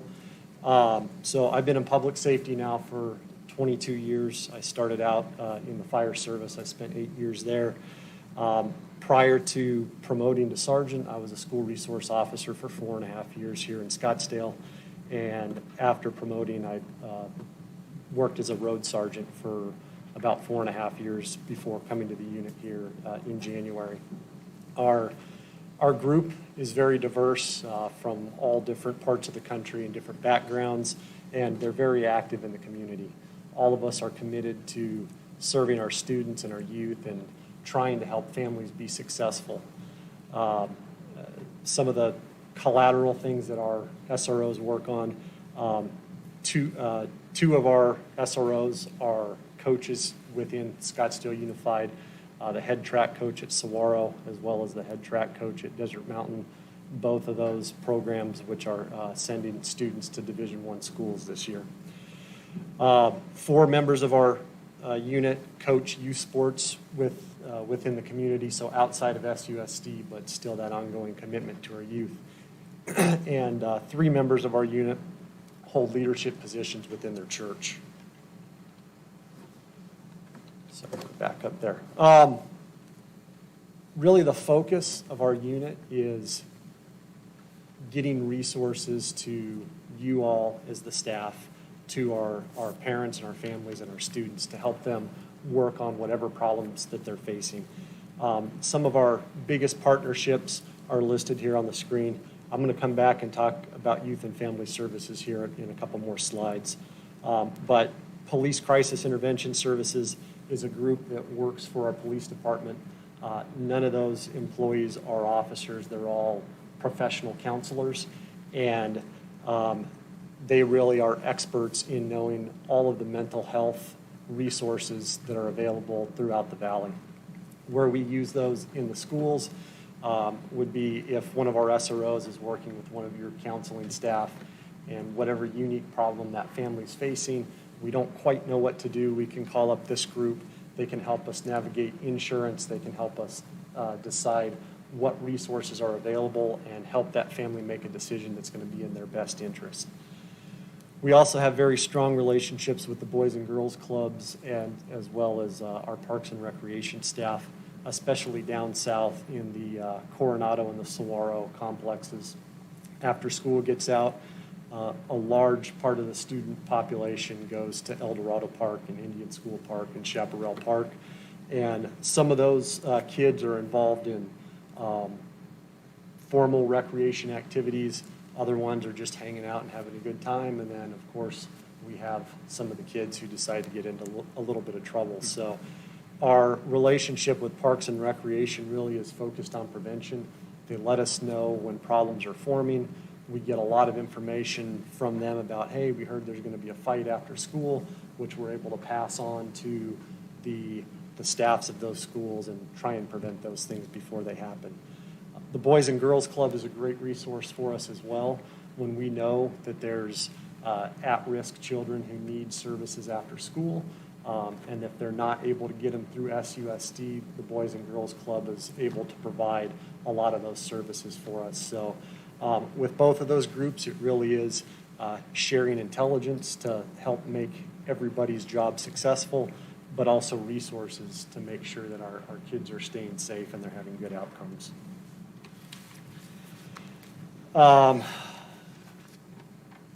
Some of the things that we work on, there's a couple of things that are not listed in here. Throughout the pandemic, which has been a challenge for all of us, one of the things that we had worked on was supporting your food distribution programs. So having officers there to manage traffic flows and also to ensure safety. I know you guys were passing out laptops and stuff and some high dollar equipment that we wanted to make sure stayed safe, so we had officers staffing all that.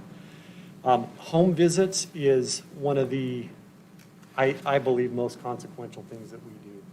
And over this last year with the pandemic, there's been a big increase in the need for us to do those home visits. And it's kind of changed how we've been working on those. In the pandemic, what our focus has been is students who've disappeared. So when you all have a student who's enrolled in one of your schools and all of a sudden they stop logging in online, they're not showing up to school, they're not answering phone calls, there's no notice that they've enrolled in another district, we have concerns that, hey, is there some abuse or neglect going on? So we've been collaborating with your staff to prioritize those students, and every single one of those, we go out and do a home visit. Traditionally, the way that a home visit works is we're either addressing a truancy issue, which is really the biggest thing that sends us out on these, or it's a specific concern for the safety of the child or the family. I have a couple of stories that I'll share about those. I changed one of them up because we had a kid walk in the room. But a couple of the successes that we've had from this year. So earlier in the year, right after school went back into session, we had a threat against one of the schools. And I got a call from James who said, hey, I've got a kid who's potentially made a threat. Can you get some people working on this? Anytime there's a threat against the school, we make sure that we go to the house so that we can have a conversation with mom and dad, try and get a complete picture of what's going on, which helps us determine, one, was there a crime committed and something that we need to act on, and two, when we're going to do the threat assessment with you guys later on, it allows us to provide context to you on what's going on at home. Well, in this particular situation, myself and 3 of my officers went out to the house and had a good conversation with, there was actually 4 children there, the accused and 3 of his siblings. We had a good conversation with him.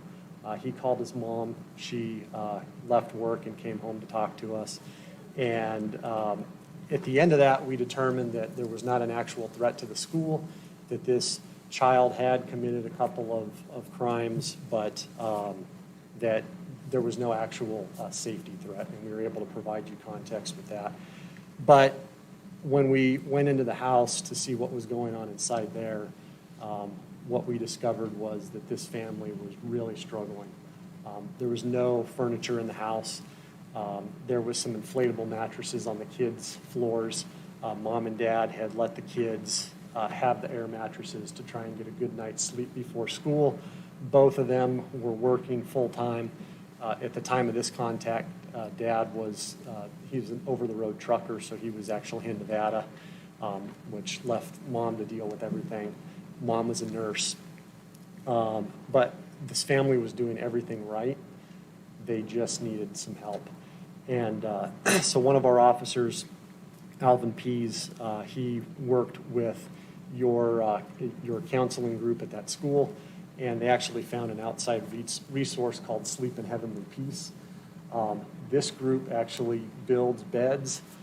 It's a really cool program. They get all of the mattresses are donated by Tuft and Needle, and basically if there's a kid anywhere in the valley that doesn't have a bed, they will come provide them with a bed. We've now developed an ongoing partnership with them where I think we've used them 4 times now. We've actually gone out and helped them build some of these beds so that they can go out and distribute them to the community just because it's such a great resource. And we were able to provide 4 beds for this family. So that was one of the wins that we had this year. Another one that we just had, it's unfolded between last week and this week. We had a truancy issue where the kid had stopped showing up to school. And so one of my officers was asked, hey, can you go check on this family? And when my officer got there, she discovered that there was some domestic violence issues going on. Mom and the child were both being abused, and both needed resources. So we were able to get the Department of Child Safety involved. We were able to find this mother and her child an apartment that she could get into permanently, and we were able to secure some funding to help her get into that apartment. And identify some resources that can help her ongoing with that. So those are some of the kinds of things that we encounter when we go on these home visits. Now, I had mentioned truancy. Typically, that's the most common reason that we're going out to do a home visit. So in a typical year, with our 9 SROs, we'll get thousands of referrals from Scottsdale Unified School District reference truancy issues. And there's no way that we could investigate every one of those. So we partner with your staff to help us prioritize. So who are your biggest offenders that you're most concerned about, making sure that they get an education? And is there anybody where you're suspecting abuse or neglect so that we can actually go get eyes on the child and make sure that they're safe? But as far as enforcement goes, it's very rare that we actually write a citation. So out of the thousands of citations that are, the thousands of referrals that we get a year, this year since August, we've done approximately 250 home visits. I'd say the vast majority of those are probably related to truancy, but very few have resulted in citations. So since January of 2019 through last week when I looked at these numbers, we'd actually issued 35 truancy citations. I would guess that in that amount of time, we probably had roughly 10,000 referrals. So it's very rare. Of those 35 citations, about half went to adults, half went to high school age kids, and about half of the ones that went to the kids went through our Restorative Justice program. So it's very much meant to get families on track, to identify what their needs are, and to get them connected with services in the community to help them be successful. Law-related education is another big focus for our unit. The numbers that I pulled on this one were from August of 2019 through December of 2019. I used that because that was our last pre-COVID semester, and I thought that would be a kind of a good snapshot of what it is that we're doing. So between our 9 SROs, we facilitated 444 classes at SUSD schools. So those were classes where either the SRO was actually in the classroom with the teacher, instructing on whatever topic the teacher wanted us in there for, or bringing in outside resources to facilitate whatever curriculum the instructor was requesting. That is something that through my research, I really believe that's probably the most effective way that we can reach our youth and build good, strong relationships, as well as help them gain a broader understanding of civics. So one of my directives to my officers is anytime you have an opportunity to get in the classroom, take that opportunity and try and build those relationships. One of the benefits of having an SRO on campus is for mandatory reporting. And I know that your policy is slightly different on this. You still require your staff to contact the Department of Child Safety anytime they suspect abuse. But legally, once they come report it to the SRO, they don't have any further obligations. And if one of your teachers comes into one of my officers and says, hey, this is what I heard, this is what I know, and passes that off, that officer will be able to conduct the investigation or get the resources that we need to conduct that investigation, as well as any supports that are needed to support that child and the family, and make sure that all the reporting is done to DCS. Now we'll talk about restorative justice.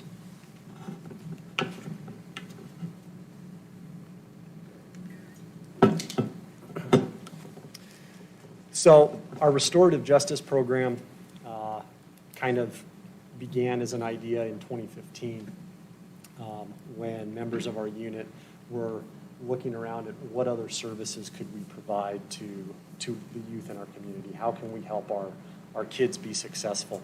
And there's a lot of problems with sending kids through the court system, just some practical reasons. And so we began collaborating with staff at Scottsdale Unified School District, as well as staff from the Chief's Office, the City Prosecutor's Office, the Maricopa County Prosecutor's Office, and doing research on restorative justice programs around the country. And we developed a program that was largely based on the model in Philadelphia. There's a couple of differences there. But the goal of restorative justice is to provide an alternative to arrest in court for eligible first-time offenders. So for a juvenile to be eligible, 1, they have to be under 18.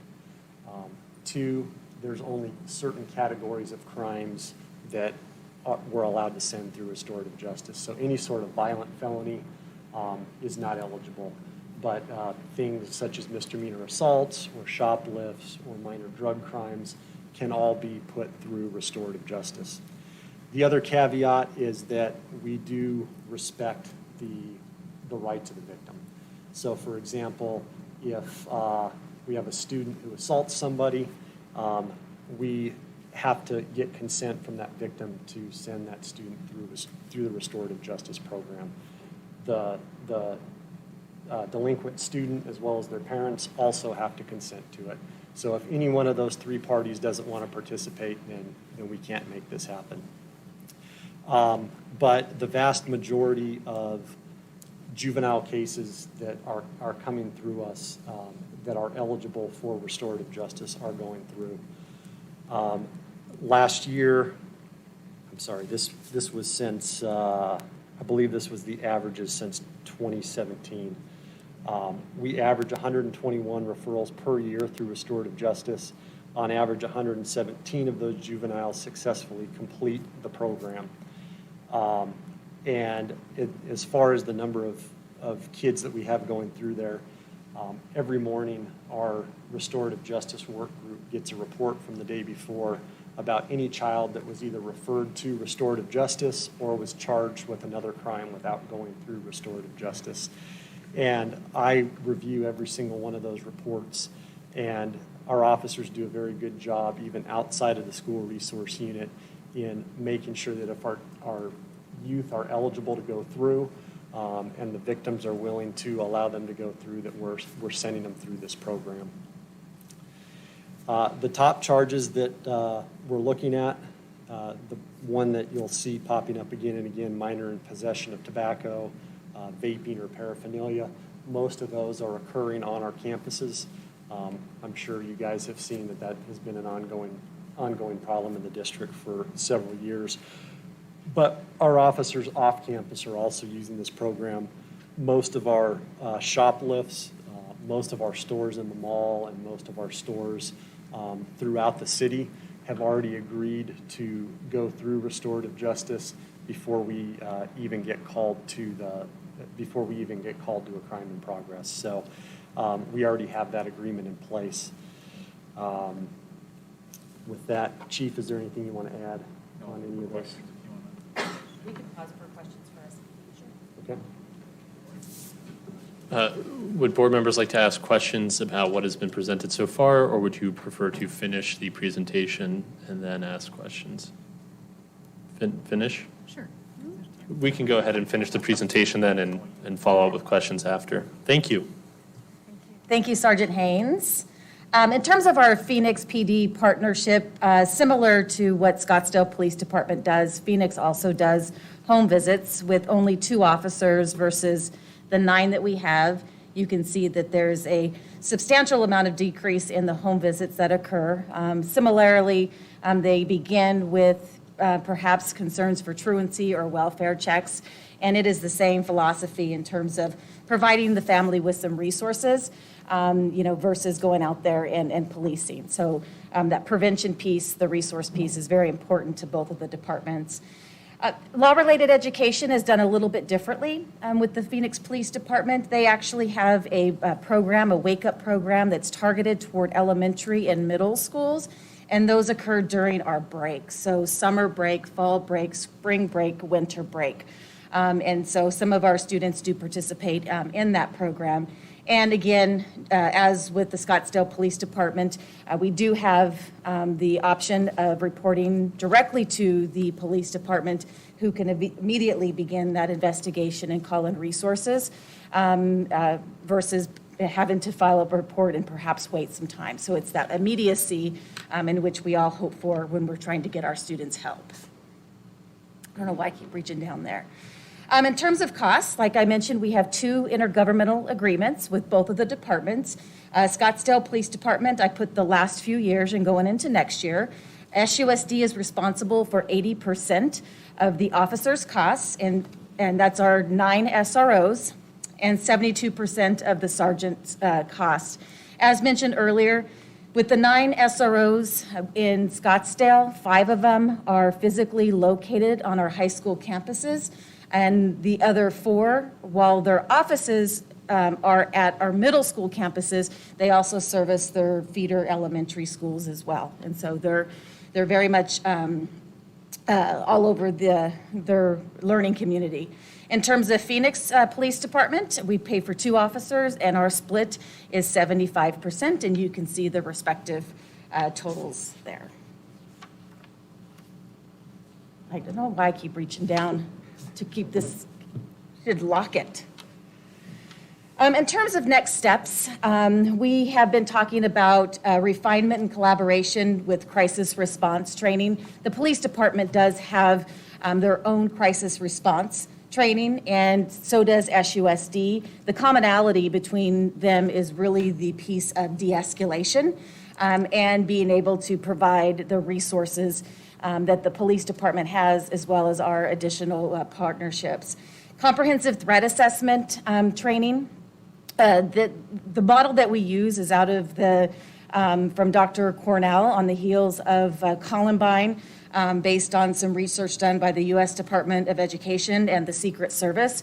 And we've actually been very fortunate to have this in place for quite some time, and we're very fortunate to have the school resource officers that partner with us. As Sergeant Haynes mentioned, sometimes when there is a substantive threat, or even a transient threat for that matter, they're able to go into the homes, speak to the parents, and report back in terms of what that threat is. And it's not necessarily a violent act. Sometimes it is a more passive one, in which we're really trying to protect the student and the students in the home. And then also along with that is a risk assessment. So risk assessments typically are to oneself. And so those are 2 processes in which we continue to refine and we continue to train with that. Review of our intergovernmental agreements for alignment with current practices. So the city of Scottsdale and the city of Phoenix read differently And the City of Phoenix language is heavy to the school safety grant program, which we do not have for a school resource officer. So we want to be able to align those. We have one intergovernmental agreement that is up for renewal and with the City of Phoenix, and the second one, we're a year out. And so we definitely want to look at that language and revise it. Data collection and program impact. You saw some data up there from our Restorative Justice program. That provides us a snapshot of not only completion, but also recidivism. And so that is the repeat offenders. So we were having a hard time finding the recent data on that, but that is something that we have looked at historically. And so typically the repeat offense, we will not only see in the police department's data, but we would see it in our office discipline referrals at school. And so that's something that we really want to keep a close eye on. We're also interested in perceptive data as well. And so we've heard anecdotally from our students the impact and some of our families, but we would like to get some more perceptive data from our community in terms of the effectiveness on campus. And so there are actually some different areas that we can continue to look at program impact, but that's just a couple to mention. Potential expansion of our SRO Crisis K-9. While the police department is while the Crisis K-9 is assigned to a sworn-in officer, which is the school resource officer at Chaparral, that was funded by multiple donations.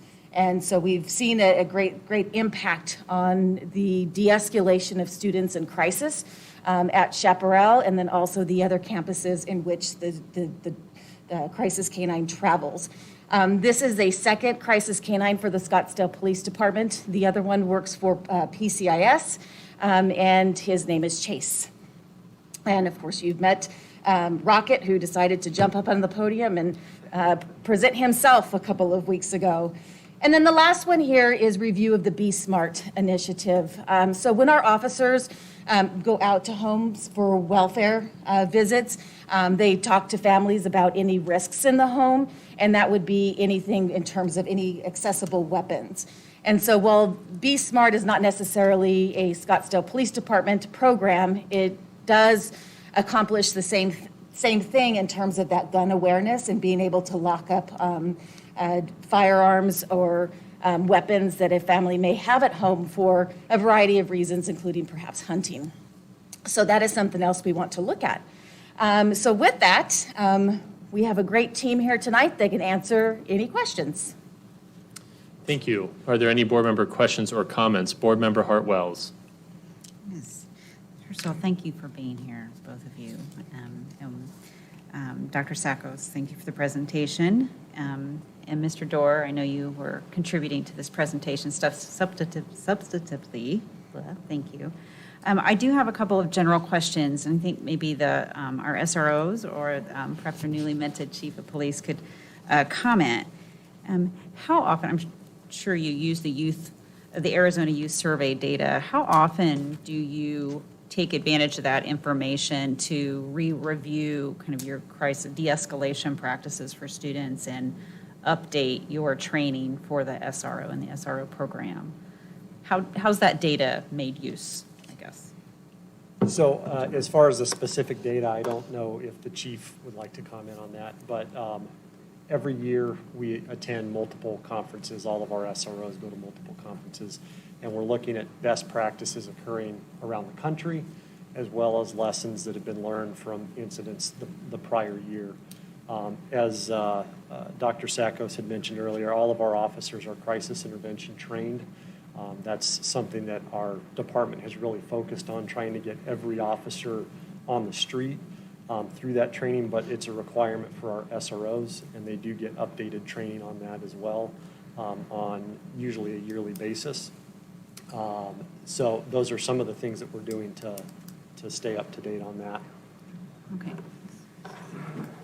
Thank you for the question. First off, I just want to thank Dr. Menzel, the board, Dr. Sakos, and James Dorr for giving us the opportunity to present today. I think it's very important when we talk about the collaborative relationship that we have with SUSD, and we should always be having the conversation of how can we make that collaboration even better. So questions are preferred.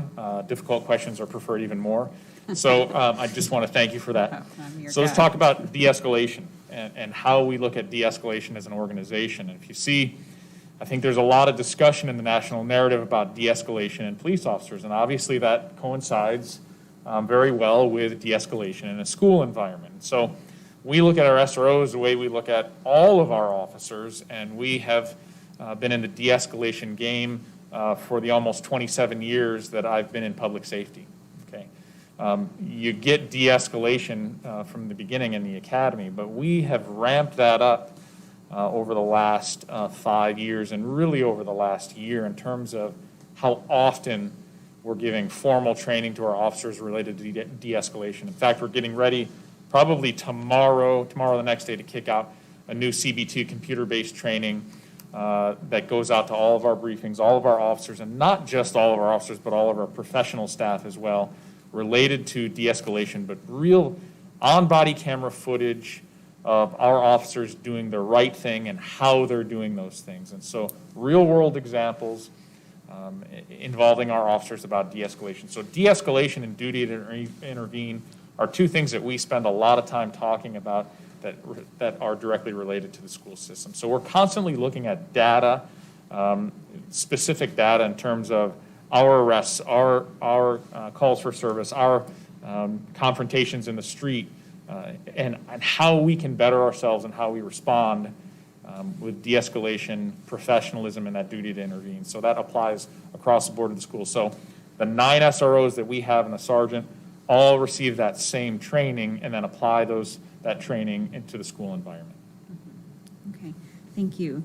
I guess in kind of keeping along the same lines of more of a holistic review of what this collaboration looks like and how it should evolve, how do you envision this collaboration evolving in light of the social and emotional stress that the students have undergone, all of us have undergone throughout the pandemic? And Dr. Sakos correctly noted that we have a year to kind of talk about how we might want to stamp out this collaboration going forward.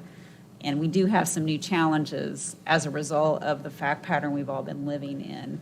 And are those the kinds of things that you would envision also maybe infusing into our collaboration? Absolutely, and I like the fact that we still have a year to go before because far too often I think that, and this is some of the issue I think not just between police departments, school district. This is a national discussion related to how often we should be communicating and how little we actually are communicating in the real world. And so when you give it a year, I think that there's a lot of collaborative discussion that we can have where we can sit down and talk about ideas and share ideas and say, how can we make the police Scottsdale Unified School District collaboration better? A year. And that takes a year sometimes. Mm-hmm. If we were coming up to renew our IGA and it was next month or 2 months from now, to me that's not enough time. We would get it done, but we'd wind up cramming it in. And so I think the discussion between all of us has to be about how can we be better? How can we communicate better? How can we collaboratively recognize that our kids are in the most crisis they've been in living memory for me. I will be 51 years old next week, and I'll tell you that I've never seen kids more in crisis than today. And that is, they've had a lot heaped on them in the pandemic and social unrest and social media unrest and the things that are just going on in our society right now that have them asking a lot of questions about where they fit and what their role is. And I think that when we, as the adults in the room, have an opportunity to spend some time to collaborate on what that looks like, and what that looks like from a police perspective is, and you see some of that already with the crisis K-9 at Chaparral, and that's I don't think we shouldn't underestimate how powerful a tool that is for our young people who respond, oftentimes we respond much better to animals than they respond to human beings. And how intuitive a crisis canine like Rocket is, or like Chase is, to recognize a young person in crisis, or not even a not so young person in crisis. So there are opportunities for us to continue to move forward, recognizing, we all recognize that our kids are in crisis. How do we make that better from a police perspective? Because if we're honest with each other, there are times where, based on a national narrative, not a Scottsdale narrative or a Scottsdale Unified School District narrative, but there's a narrative out there that has us as part of that crisis, has law enforcement as part of that crisis. And I think that we must be part of the solution in addressing that crisis, so that our kids, and I know I see this already in SUSD, that our kids see our SROs as very collaborative partners, mentors, educators, and yeah, on occasion, they're knocking on doors and saying, hey, how come you're not at school? And let me check it, let me find out and check the welfare. And so we're a multifaceted role that I think we do exceptionally well in the partnership that we do exceptionally well with you, but there's always room for refinement in making that relationship better and even more collaborative. Great. And along those same lines, so I'm glad to see the comprehensive threat assessment training, and I have actually a copy of the most recent Secret Service report on protecting the safety of schools. And it goes to great lengths throughout the entire document to underscore the importance of law enforcement, schools, and parents working together to mitigate threats to our students and to our children. And so one specifically I'd like to bring up, because it dovetails to the last bullet point, which is the B-SPART initiative, which I realize is not developed originally by the Scottsdale City Police, but I'll read one of the key findings in the implications of this. This is the United States Secret Service National Threat Assessment Center, their 2019 report. It was that schools, parents, and law enforcement must work together rapidly to restrict a student's access to weapons in those cases when a student poses a risk of harm to their self or others. And so I'm glad to see that the Be Smart initiative is up there. I think there's, coupled with the Crisis Canine, I think these are excellent examples of looking for new ways to address the stresses that our students are under in the fact pattern, the life that they're living in right now, that maybe when we were in school wasn't as pronounced. So I appreciate that and fully supportive of both of those initiatives. If I can, we talk about that collaboration. I think that the Be Smart program is an area where we can collaborate together on, because you'll wind up pushing a message of gun safety and gun storage, proper safety and storage of ammunition and firearms that we'll push with you at the same time. So we'll hit that. We can talk, very collaboratively about how we get that messaging out almost simultaneously via, press releases from us, our social media platforms, to get out that message and talk about potentially that in a very collaborative way with SUSD. Wonderful. Thank you very much. Thank you again for being here. And again, Mr. Dorr, thank you for playing a robust game of phone tag with me, and I'm glad we both are persistent because we were able to speak and have a very nice conversation. Thank you for all your work. Are there any other board member questions or comments? Vice President Zanowski. I really appreciated listening as a spectator to this conversation here, because a lot of it is what I wanted to share. So that's great. That means there's some mutual understanding here. And I cannot express clearly enough the importance of parents being on board here when we talk about impressions, ideas, being open-minded and creating IGAs that are mutually beneficial to our students, to our staff, to our community. The current IGA actually has, in part of the recital, mutual benefit of the parties, and to increase public safety within the schools and the community as a whole. And Chief Walter and I had an opportunity to discuss the terms of the IGA and real briefly, and I think it's warranted that this is really not an agreement that outlines what is mutually beneficial. It seems the term that has been used is more of a receipt because it outlines payment. Right. So as a governing board, we are responsible for taxpayers' dollars and making sure that we are making decisions that are creating positive impact towards our students and our school environments. I think we can do that better, for sure. And I love the idea of having this open-minded viewpoint. In the past, I believe when this first started, the city of Scottsdale covered 80% of this expense, 75, 80%, and then it went 50-50, and now it's flipped. Right. So the cost of this, I would like for us to really consider this proposal of, if this is supposed to be to increase public safety within the schools and the community as a whole, to me it makes sense. One of the details I'm going to throw out there right now in public is that there's a 50-50 financial sharing of this expense. I do think that through the education components that the SROs take part in and can take part in the future. The Be Smart, I think, is a real easy initiative to launch off of. Keep our kids safe, keep our schools safe. They can be safe without weapons. I think that's an easy jumping point of having a more effective partnership. I'd love to see the SROs working more with our school counselors and our staff with de-escalation strategies. I would like to, we're going to be having social workers next year. I would like them to be part of the home visit. Maybe it's in partnership, because I do get concerned about the image that our school district is projecting by sending a police officer to a residence in our community when the student's not at school.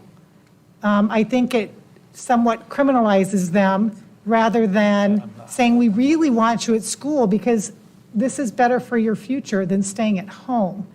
So I think we can be working better in partnership for sure. And Can I tackle a couple of sure, those real quick? yeah, 'Cause it's- yes. Before I Feel free forget all to of cut them. me off. I will ramble for a while. Yeah, so all great questions or statements there, because I think that, and I'll go back to what Dr. Sackos talked about in terms of prior to 2000. And so I think we probably started an SRO program about 1995-ish, roughly. So I very much enjoy paying homage to history and the history of the SRO program in SUSD, but we need to step into today. And so when I look at the IGA, and we've had some conversation about the IGA, again, with a year left, there's a great opportunity for us to be more collaborative, more transparent with each other, to have expectations of one another, and to hold each other accountable to those expectations via that intergovernmental agreement. And so I think this is a great opportunity for us to sit down and really draft an IGA that spells out expectations of one another. We should always have expectations of each other. We're trying to work collaboratively here for the betterment of our youth, for the future of our city, the future of our state, the future of our country. Right. And so there's a great opportunity, I think, to really work on the IGA over the next several months, and between SUSD, us, and the city, and our legal teams, just to make sure that everything looks good, but we can be much more collaborative. We can spell things out in much greater detail. I agree with you there. So for us, that's easy to do. Money, my favorite topic. The city's money, taxpayer dollars. And so I don't recall back that far what the percentage was, whether we were paying 80 and you were paying 20. But I know that's gotten to now 80 on you and 20 on us. So let's also make that part of the conversation. Yep. I even as the police chief, I have a boss as well. And so there will be some conversation about that and what that number looks like. I see Phoenix PD is doing a 75-25. So let's include that in the discussion. before we hammer out a final document. I'm going to have Sergeant Haynes talk a little bit more about the home visits, and he can, elaborate on that a little bit more. Thank you, Chief. Yeah, I wanted to touch on a couple of things that both of you have brought up, specifically about collaboration. So one of the things that all of our SROs do once we select them to come to the unit is they all have to go through a NASRO basic SRO course, which is it's a 1-week course, and it gives specific training related to policing in the schools. One of the major components of that is how do you interact with the staff there? And that really should be a collaborative relationship for you to be successful and for us to be successful and for our kids and their families.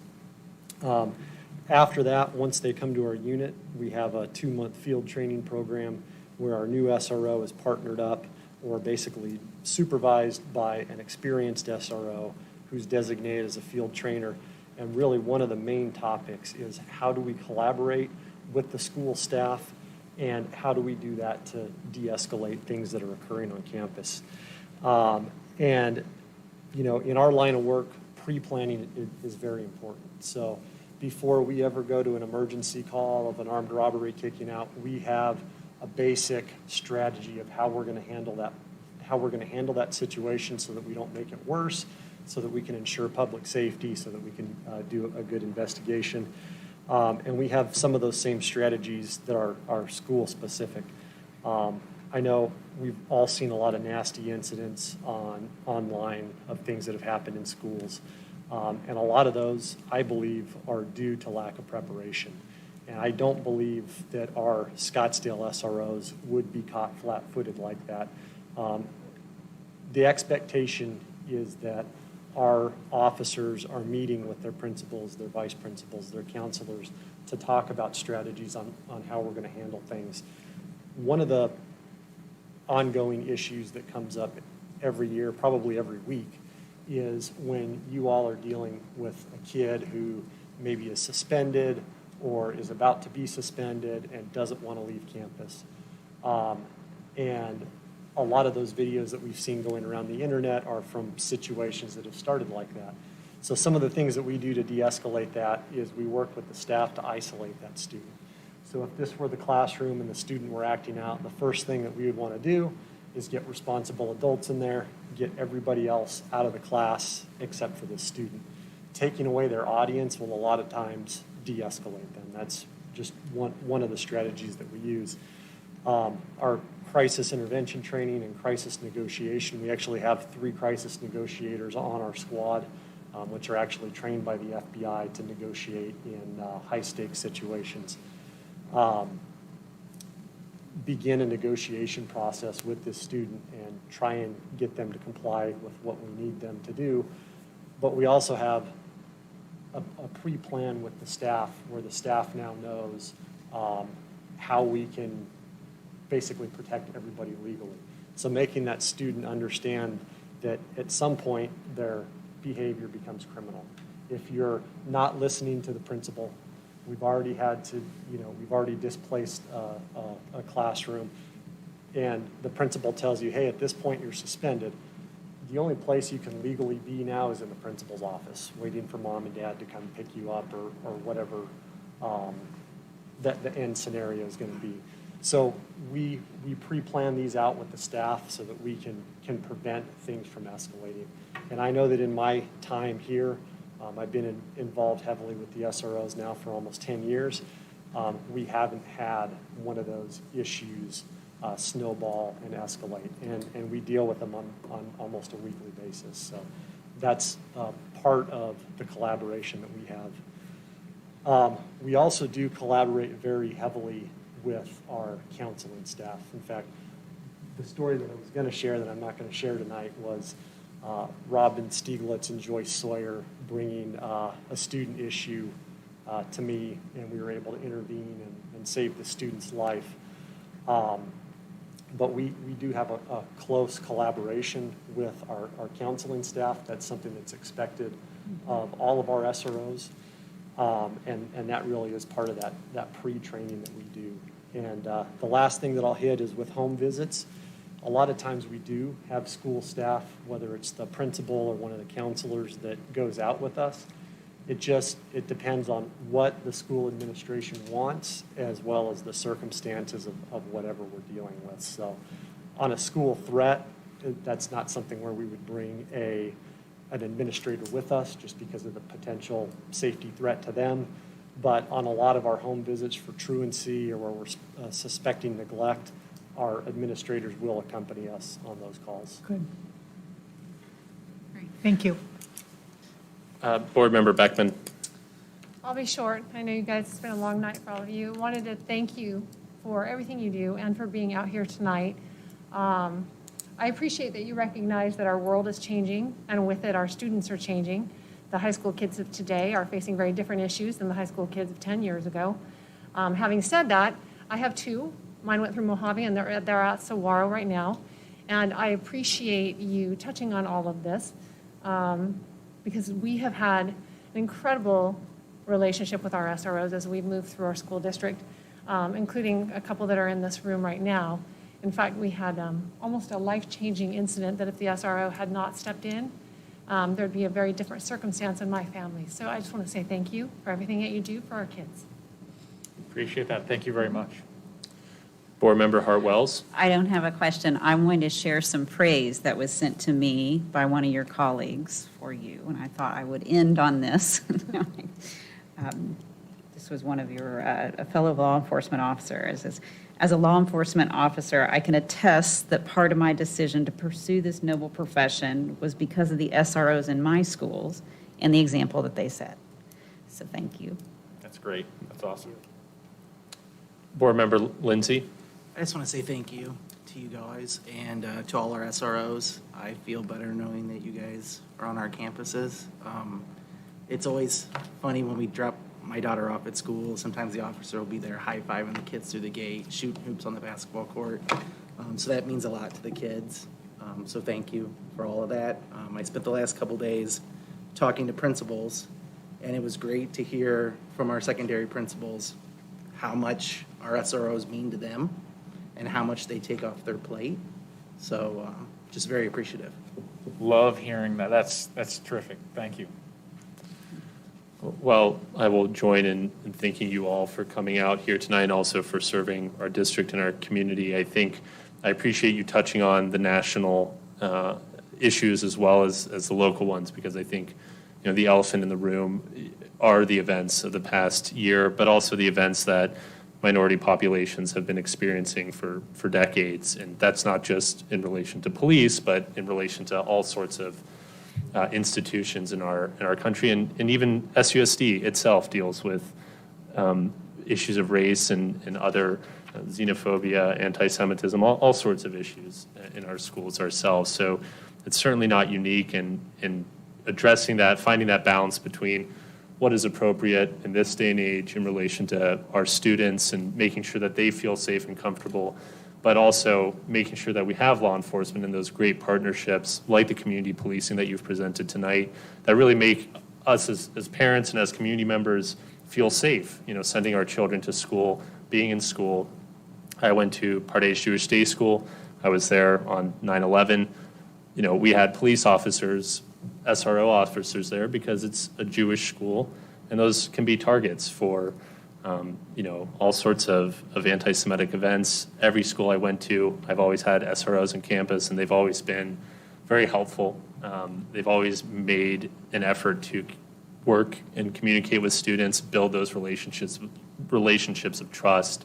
And I appreciate that that's an ongoing effort that you work on every single year to even improve and build on. So I thank you for all you do, and certainly, over the next year as we discuss what our expectations are and how we can help each other out and be supportive of each other, improve the way in which we engage students, improve the way in which we do home visits, is a great topic of conversation. Money, of course, everybody wants to discuss money, but it's more impactful than just money. It's really about what you all do, and I think I've experienced different systems. I lived in the UK for 5 years. My friend is a police officer there.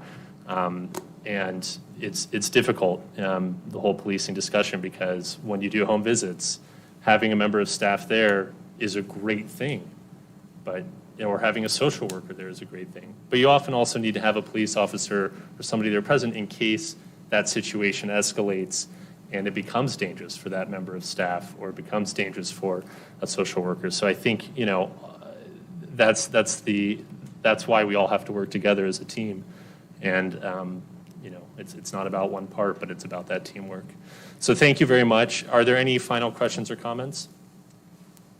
If you don't, can I have? Yes, I'll just absolutely. leave you with two things just to think about it is, number one is we have to have the discussion. You mentioned the elephant in the room. And so if we all are willing to have an open mind, like we talked about and you mentioned earlier, is to have an open mind to have the discussion. And that we pay attention to what the narrative is, and we recognize that the narrative between SUSD and the Scottsdale Police Department is different than what is going on in the national narrative. And we recognize that, and I appreciate that all of you recognize that. The second final thing is to be the model. I think the relationship that we have, the collaborative nature of the relationship that we have, is the model.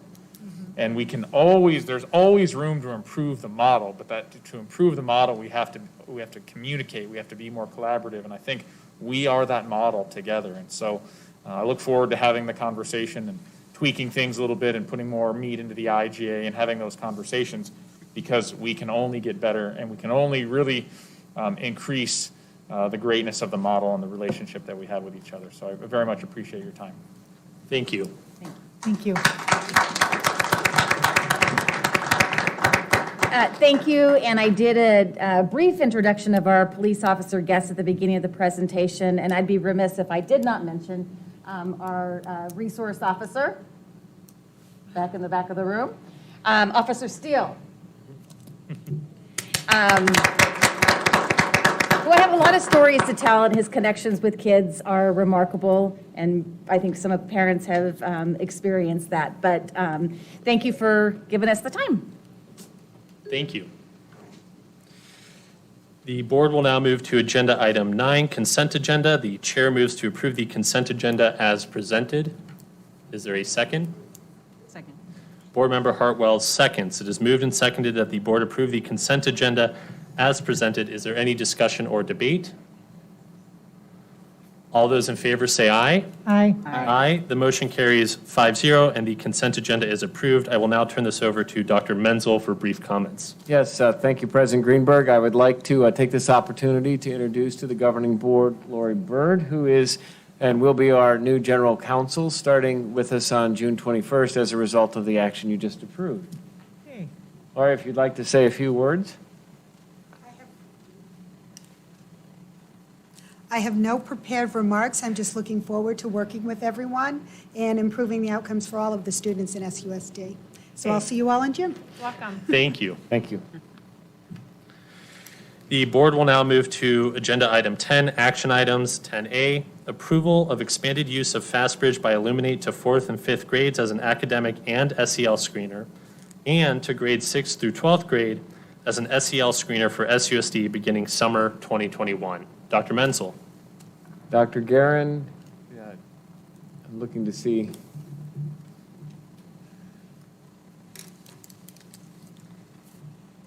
Good evening. I do have Dr. Fountain here this evening if you have any questions.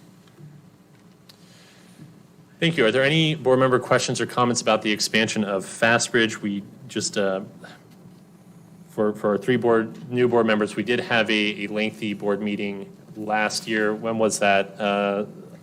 October? November? Probably. September? To discuss FastBridge as it is currently used in order to comply with grants we receive. And President other Greenberg, on May 18th, Dr. Fountain will be presenting results of the FastBridge screener so far. Okay. Board Member Lindsay. So how does the adding 4th and 5th grade FastBridge support the district intervention plan? I'm going to let the expert speak. Okay. I didn't catch your question because I was walking over. No, that's okay. So how does adding 4th and 5th grade FastBridge support the district intervention plan? It's a great question. So what FastBridge does for us as a universal screener is it helps to red flag and target students who are struggling. As President Greenberg mentioned, the initial rollout was related to the Move On When Reading statute and the requirement that we have that screener in K-3. The feedback that came to us from teachers shortly after we started our first round of assessments in December was an immediate question of, can we have this for 4th and 5th grade?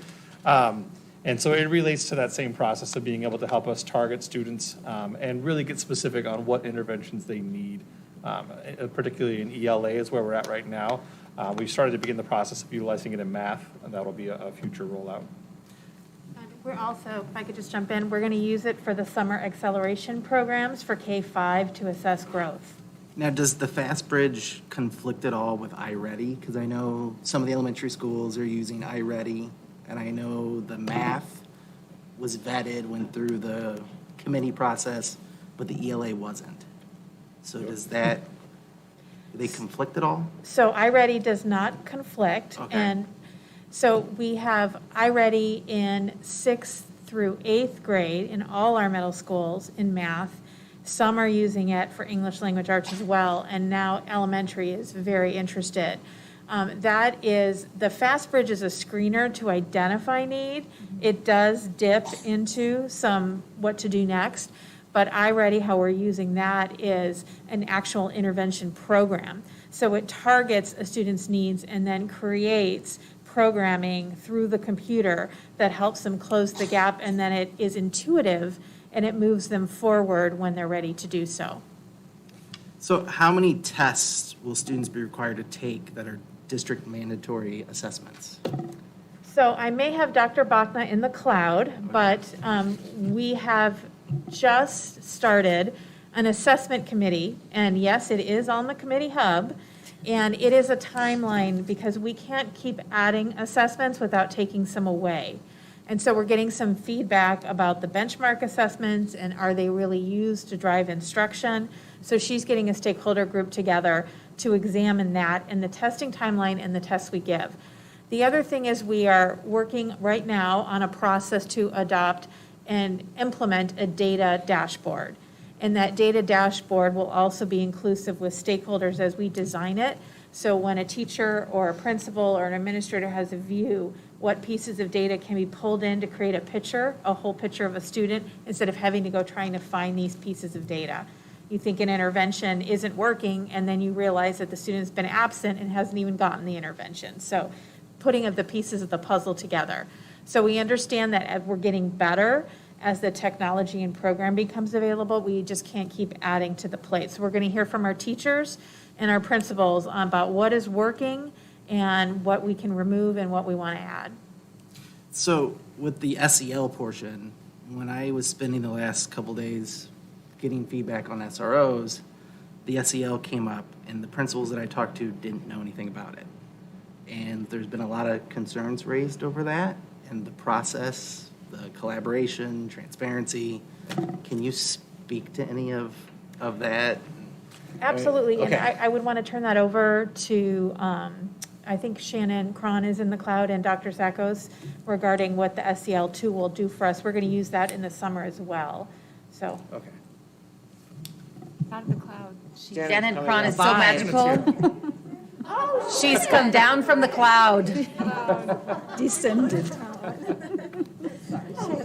That was spectacular. Answer questions. So we are excited about the opportunity to explore the use of the SEL screener. So with that, it's called the Sabers. There's two different versions of it. One is a SEL screener that teachers would complete, and then there's also a My Sabers.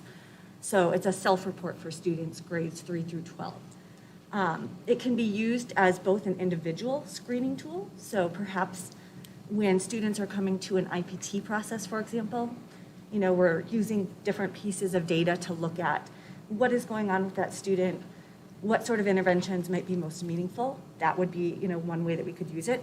We can also use it as a universal screening. So it helps us collect data on, you know, what is happening, where our students are at, both maybe from a classroom perspective, a grade-wide perspective, or an entire school. So then when we look at, those social emotional needs, we can target our supports to areas that really, are showing that we could use some extra attention. So more of those meaningful supports. So we're excited to pilot it this summer with the Summer Bridge program, and then perhaps move into next year. Okay. Yeah. Chime in, just one extra piece that I think is helpful in terms of the information. The SABRS piece is really it's not a new assessment. So when we adopted FastBridge for Move On When Reading, there's a comprehensive battery of tests that are in there. We use 4 specific assessments for early reading, and then there's a whole battery more that get into that diagnostic component, which is similar to iReady. That's where it starts to cross over. And SABRS is a part of that. So we're not talking about adding a new instrument in. We're just really talking about one of the sub-tests that exists within the system that really targets us towards that social emotional health. So just like we would look at a kid and say, hey, I identify that there are some issues with nonsense words, and what does that tell me about your ability to read? This is a sub-test that says, are you struggling with your reading comprehension because there's a social emotional issue that's happening for you, and that's really your blocker, not the academic end of things. So it really isn't a separate thing, which is part of why I think there wasn't a great amount of information out there, was because it wasn't a new thing. It was a thing that's already there. That SABRS piece has been part of the K-3 piece all along. We just haven't been using that actual subtest of yet. So the SEL now will just be added. Right. Okay. Right. Because there was just a lot of concern that I was hearing today from principals that were a little perturbed that they didn't know about this. Got a text message this morning. And I could just add to that a little bit. Thank you, Board Member Lindsay, for bringing that to our attention. We did outreach to our principals today and apologize for not explicitly reviewing exactly what was coming to the board tonight. We've had several conversations with our assistant principals and counselors. That doesn't excuse us not explicitly reaching out to them. So we have reached out to those that do have concerns, explained it. And what we're really looking forward to is beginning the use of the tool in June, in our June summer programming. Look at the data, do a data analysis, and then come back to our school principals to see how that can best be implemented on their campus. There is no one-size-fits-all approach, and then we also will look at the role of the social worker, because that will be their primary role, will be the universal screeners, both social, emotional, and academic. And so we'll make sure that that is a collaborative process so that, again, each school can come up with a process. What is really good is that we will have a consistent tool, and we'll be able to measure it across the school district. So that's the other thing. So some of them heard the social workers would be doing this and not the teachers or anybody else. So that's the way it's going to work. So it would be. Oh, Mike. Sorry. That's okay. Yeah. So it is a tool that the teacher would complete if we were doing that universal screening. Homeroom teacher would be asked to complete that because it has to be somebody who is very knowledgeable about that student. It's something that would typically happen about 6 weeks into the school year. Once that student, had been in class for a while, had been participating, the, teacher had the opportunity to work with them, get to know them. If we used it as that universal screener, it takes approximately anywhere from 1 to 3 minutes per student for, the teacher to complete that. The social worker would be the person who is overseeing the implementation. They would work with the teachers, provide training, make sure teachers, understand the rating scale. And then complete that data analysis. So bring that information back to, our teachers, our teams to say, here's what our data is telling us. Here's some ideas, in regards to where we want to perhaps, pay some extra attention or, increase supports. So they would be the ones overseeing it, but it actually is a tool that we would ask our teachers. Once, students are age, 3rd grade and above, there's a My SABRS form where we can actually ask students to complete that form, on their own behavior. Mm-hmm. And that is something that, our middle schools and our high schools are used to, because in the beginning of the school year, we send out a group interest inventory, and we ask all students to complete that group interest inventory. So we say, here's, some additional supports that we have on our campus. are you interested? And it could be something like a healthy coping strategies group or a grief and loss group. And so students either check yes or no. It typically happens during morning announcements. And then, it's a way for students to self-refer. And so our high schools are used to this. And again, it's the social workers on our campuses that are overseeing, that process, the ones that are getting those forms out to our teachers, instructing them on, what this is going to look like. I'm going to come on morning announcements. I'm going to, ask all students to complete this form. You're going to turn it into your teacher. It goes into this box. And then they are the ones that called on those students to, have a conversation around, what those additional needs might be. So social workers would be the ones overseeing it, but again, it would be really that team effort on our campuses.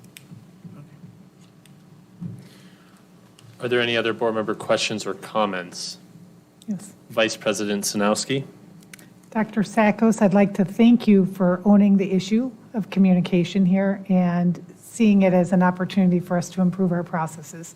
That means a lot to me as a board member, and I think also to the teaching and learning community out there. If you could help me understand how this screener is going, I heard you say it was going to be used this summer. Is that correct? So, correct. I think both the academic and the SEL screeners will be used this summer. So we've been working with the coordinators for the elementary school program. And they will actually, once they identify students, go back to the students' teachers that, have them in class this year, ask them to complete this, 3-minute, 1 to 3 minute rating scale. We'll look at that data, and then at the end of the program, reassign that screener with the teachers that they're working with in the summer to look at whether or not those students have made progress. We also are going to have SEL support on our campuses for that summer booster. So if there's students that are identified as, at risk and may benefit from some additional, SEL support, we'll be able to provide that during that summer session. I really appreciate the idea that there's going to be a screener, teacher facilitated, also the opportunity for students to do this. When I hear that it's going to be used this summer and then it's going to fall upon the teacher of this current school year with 2.5 weeks left, and you said 3 minutes approximately per student, if a teacher has 30, 35 kids in their class, that's another hour and a half to do this task. How is that time going to be respectfully provided to the teacher to complete this process well? And that's a great question. For the summer programming, they will only complete it for students who are specifically going to attend the summer programming. So you might only have 1, 2, or 3 kids in your actual class that are going to attend summer programming. Our summer programming is not going to be for every single child. If it was, Right. we would have. definitely Okay, some let's just say it's 10. Right. We don't really know who those kids are going to be until summer sessions start, correct? We're in that process of identifying. Right, them okay, now, so but yeah. school could really be done for that classroom teacher, and we still have students whose families are deciding, making these decisions for instructional support after teachers have finished off their contract teaching year. Are we going to pull them back and pay them then to complete these screeners? And I would defer to Shannon a little I'm bit on asking the- tough Yeah, questions no, it's because a I great- want us it's a to great think question. thoroughly through Right, this. Right, it's a great question. And I think part of that would have to be grade level specific in that conversation about the Sabres versus my Sabres, and whether or not we're having it be teacher-driven. That might be a scenario where, again, depending on the age of the student, we would want to focus more on their self-analysis. I mean, I'll defer to you as being the more the expert on the SEL, but that's a great question in terms of time. Right. So right now we have our 2 summer boost coordinators that are working with those teachers. And right now they don't feel that has not been brought up as a concern. I can circle back around to them to see if, our teachers are concerned about that time.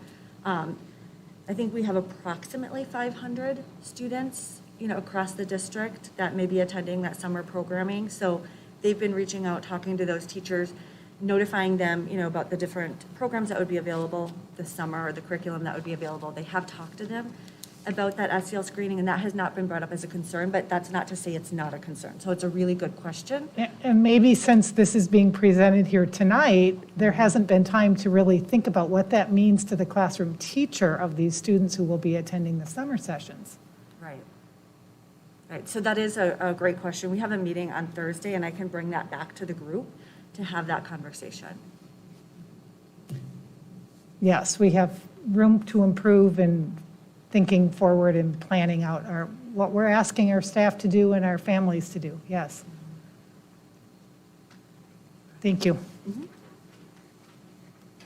Are there any other board member questions or comments?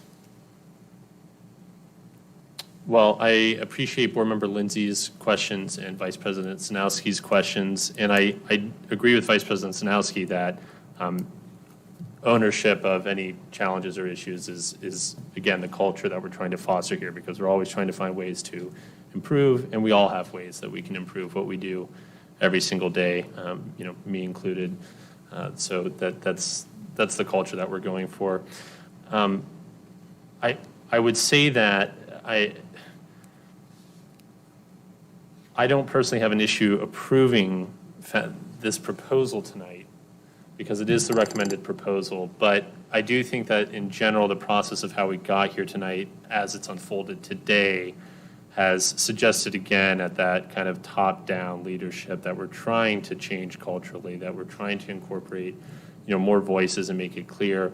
And, I think that expands beyond just this conversation, and maybe a conversation needs to be had with, principals and assistant principals about what those expectations are when something is being rolled out and presented to the board for approval or not, if the board is not involved.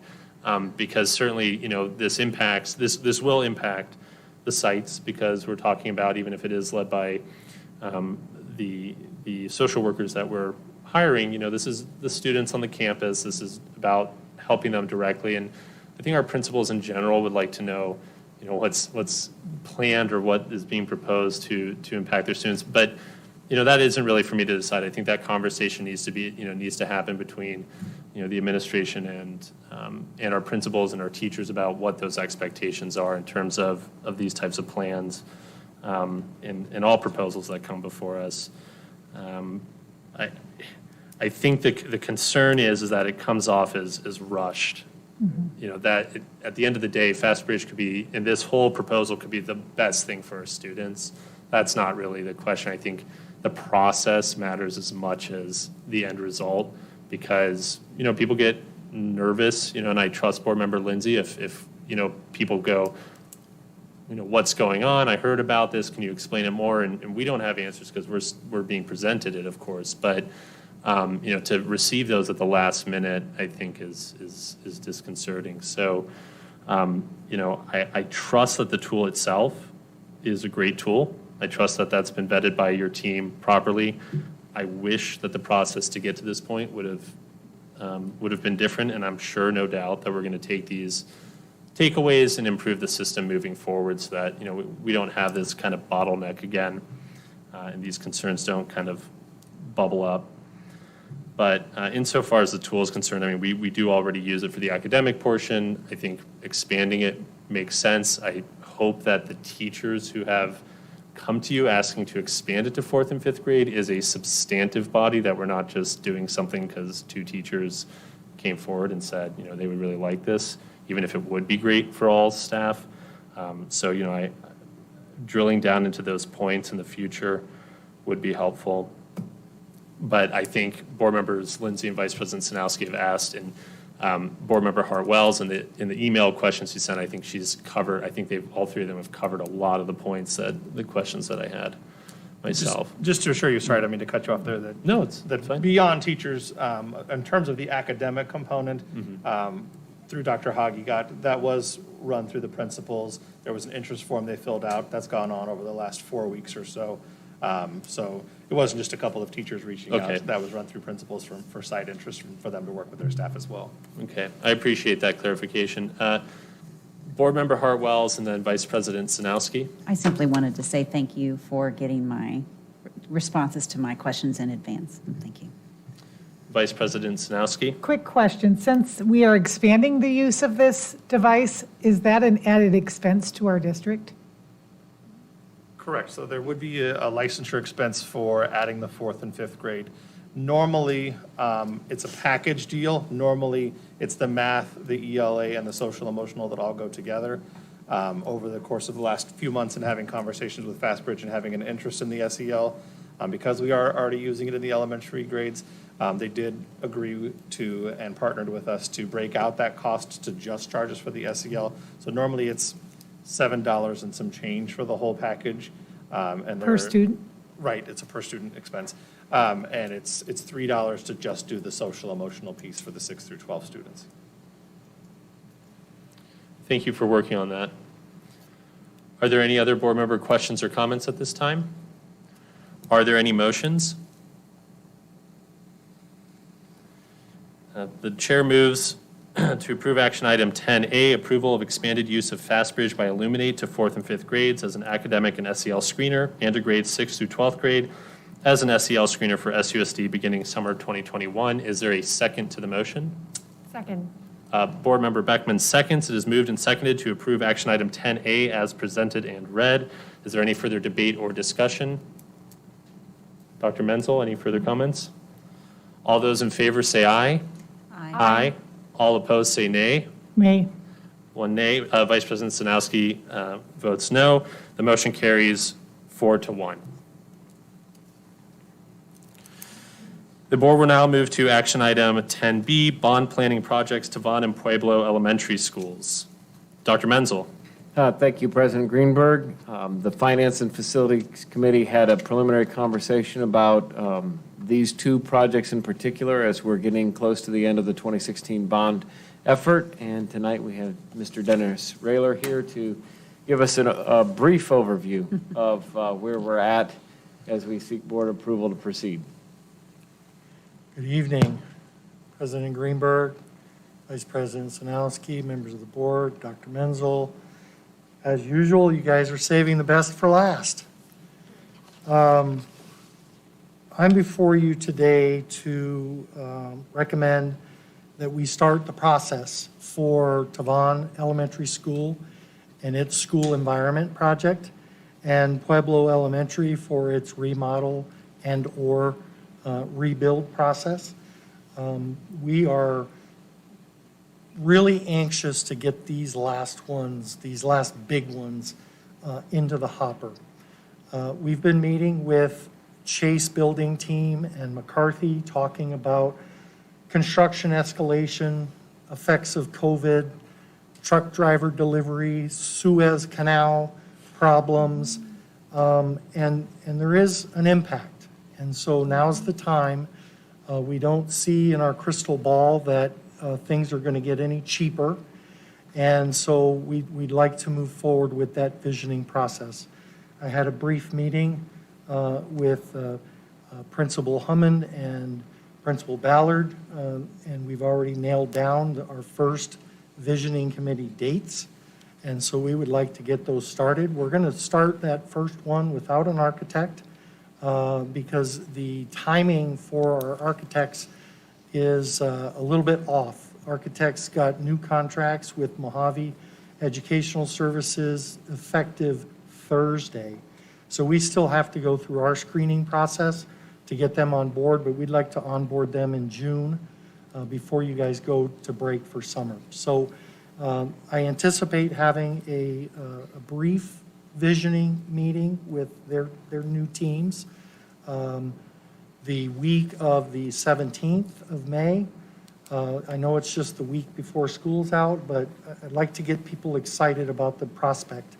Then we'll see if we can gather that group one more time when we get the architects on board in June, and then take a break for July, and then August hit the ground running and really start moving along in that visioning process, trying to understand what the needs are for each of the schools, what their desire is for their campus. It will be a fully engaged visioning process, just like we've done at Cherokee and Kiva. So with that, I'll answer any questions, and hopefully we get a positive vote tonight. Thank you. Are there any board member questions or comments? Board Member Beckman. No questions. Thank you, Dennis. I'm very grateful that we are having this conversation. And I want to thank the Tavon community and the Pueblo community. They've been incredibly patient. And for those of us that have been involved in this process, I know that I've participated with the Yes for Children bond election campaign back, gosh, almost 5-6 years ago now. It has been a really long, almost 5 years for these communities, and it was kind of touch and go for them in, getting to hear where we would even vote tonight on this process. So thank you to everyone involved, and I'm hopeful. Pueblo is a fantastic Spanish immersion program, and that school direly needs it, and Tavon as well with its upgrades as far as what we can do for that community too. So thanks to all involved. Are there any further board member questions or comments? Are there any motions? I move to approve action item, 10B, the bond planning project for Tavon and Pueblo Elementary School. Is there a second? Second. Vice President Sanowski seconds. It is moved and seconded that the board approve action item 10B, bond planning projects, Tavon and Pueblo Elementary Schools as presented. Is there any further debate? Dr. Menzel? All those in favor say aye. Aye. Aye. All opposed say no. The motion carries 5-0, and the bond planning projects has been approved. Thank you. Congratulations. The board will now move to action item 11, or to adjournment 11A. The chair moves to adjourn this special meeting of the Scottsdale Unified Number 48 Governing Board on May 4th, 2021. Is there a second? Second. Board Member Hartwell seconds. It is moved and seconded that the board adjourn this special meeting of the Scottsdale Unified Number 48 Governing Board. All those in favor say aye. Aye. Aye. The meeting is adjourned at 8:36 p.m.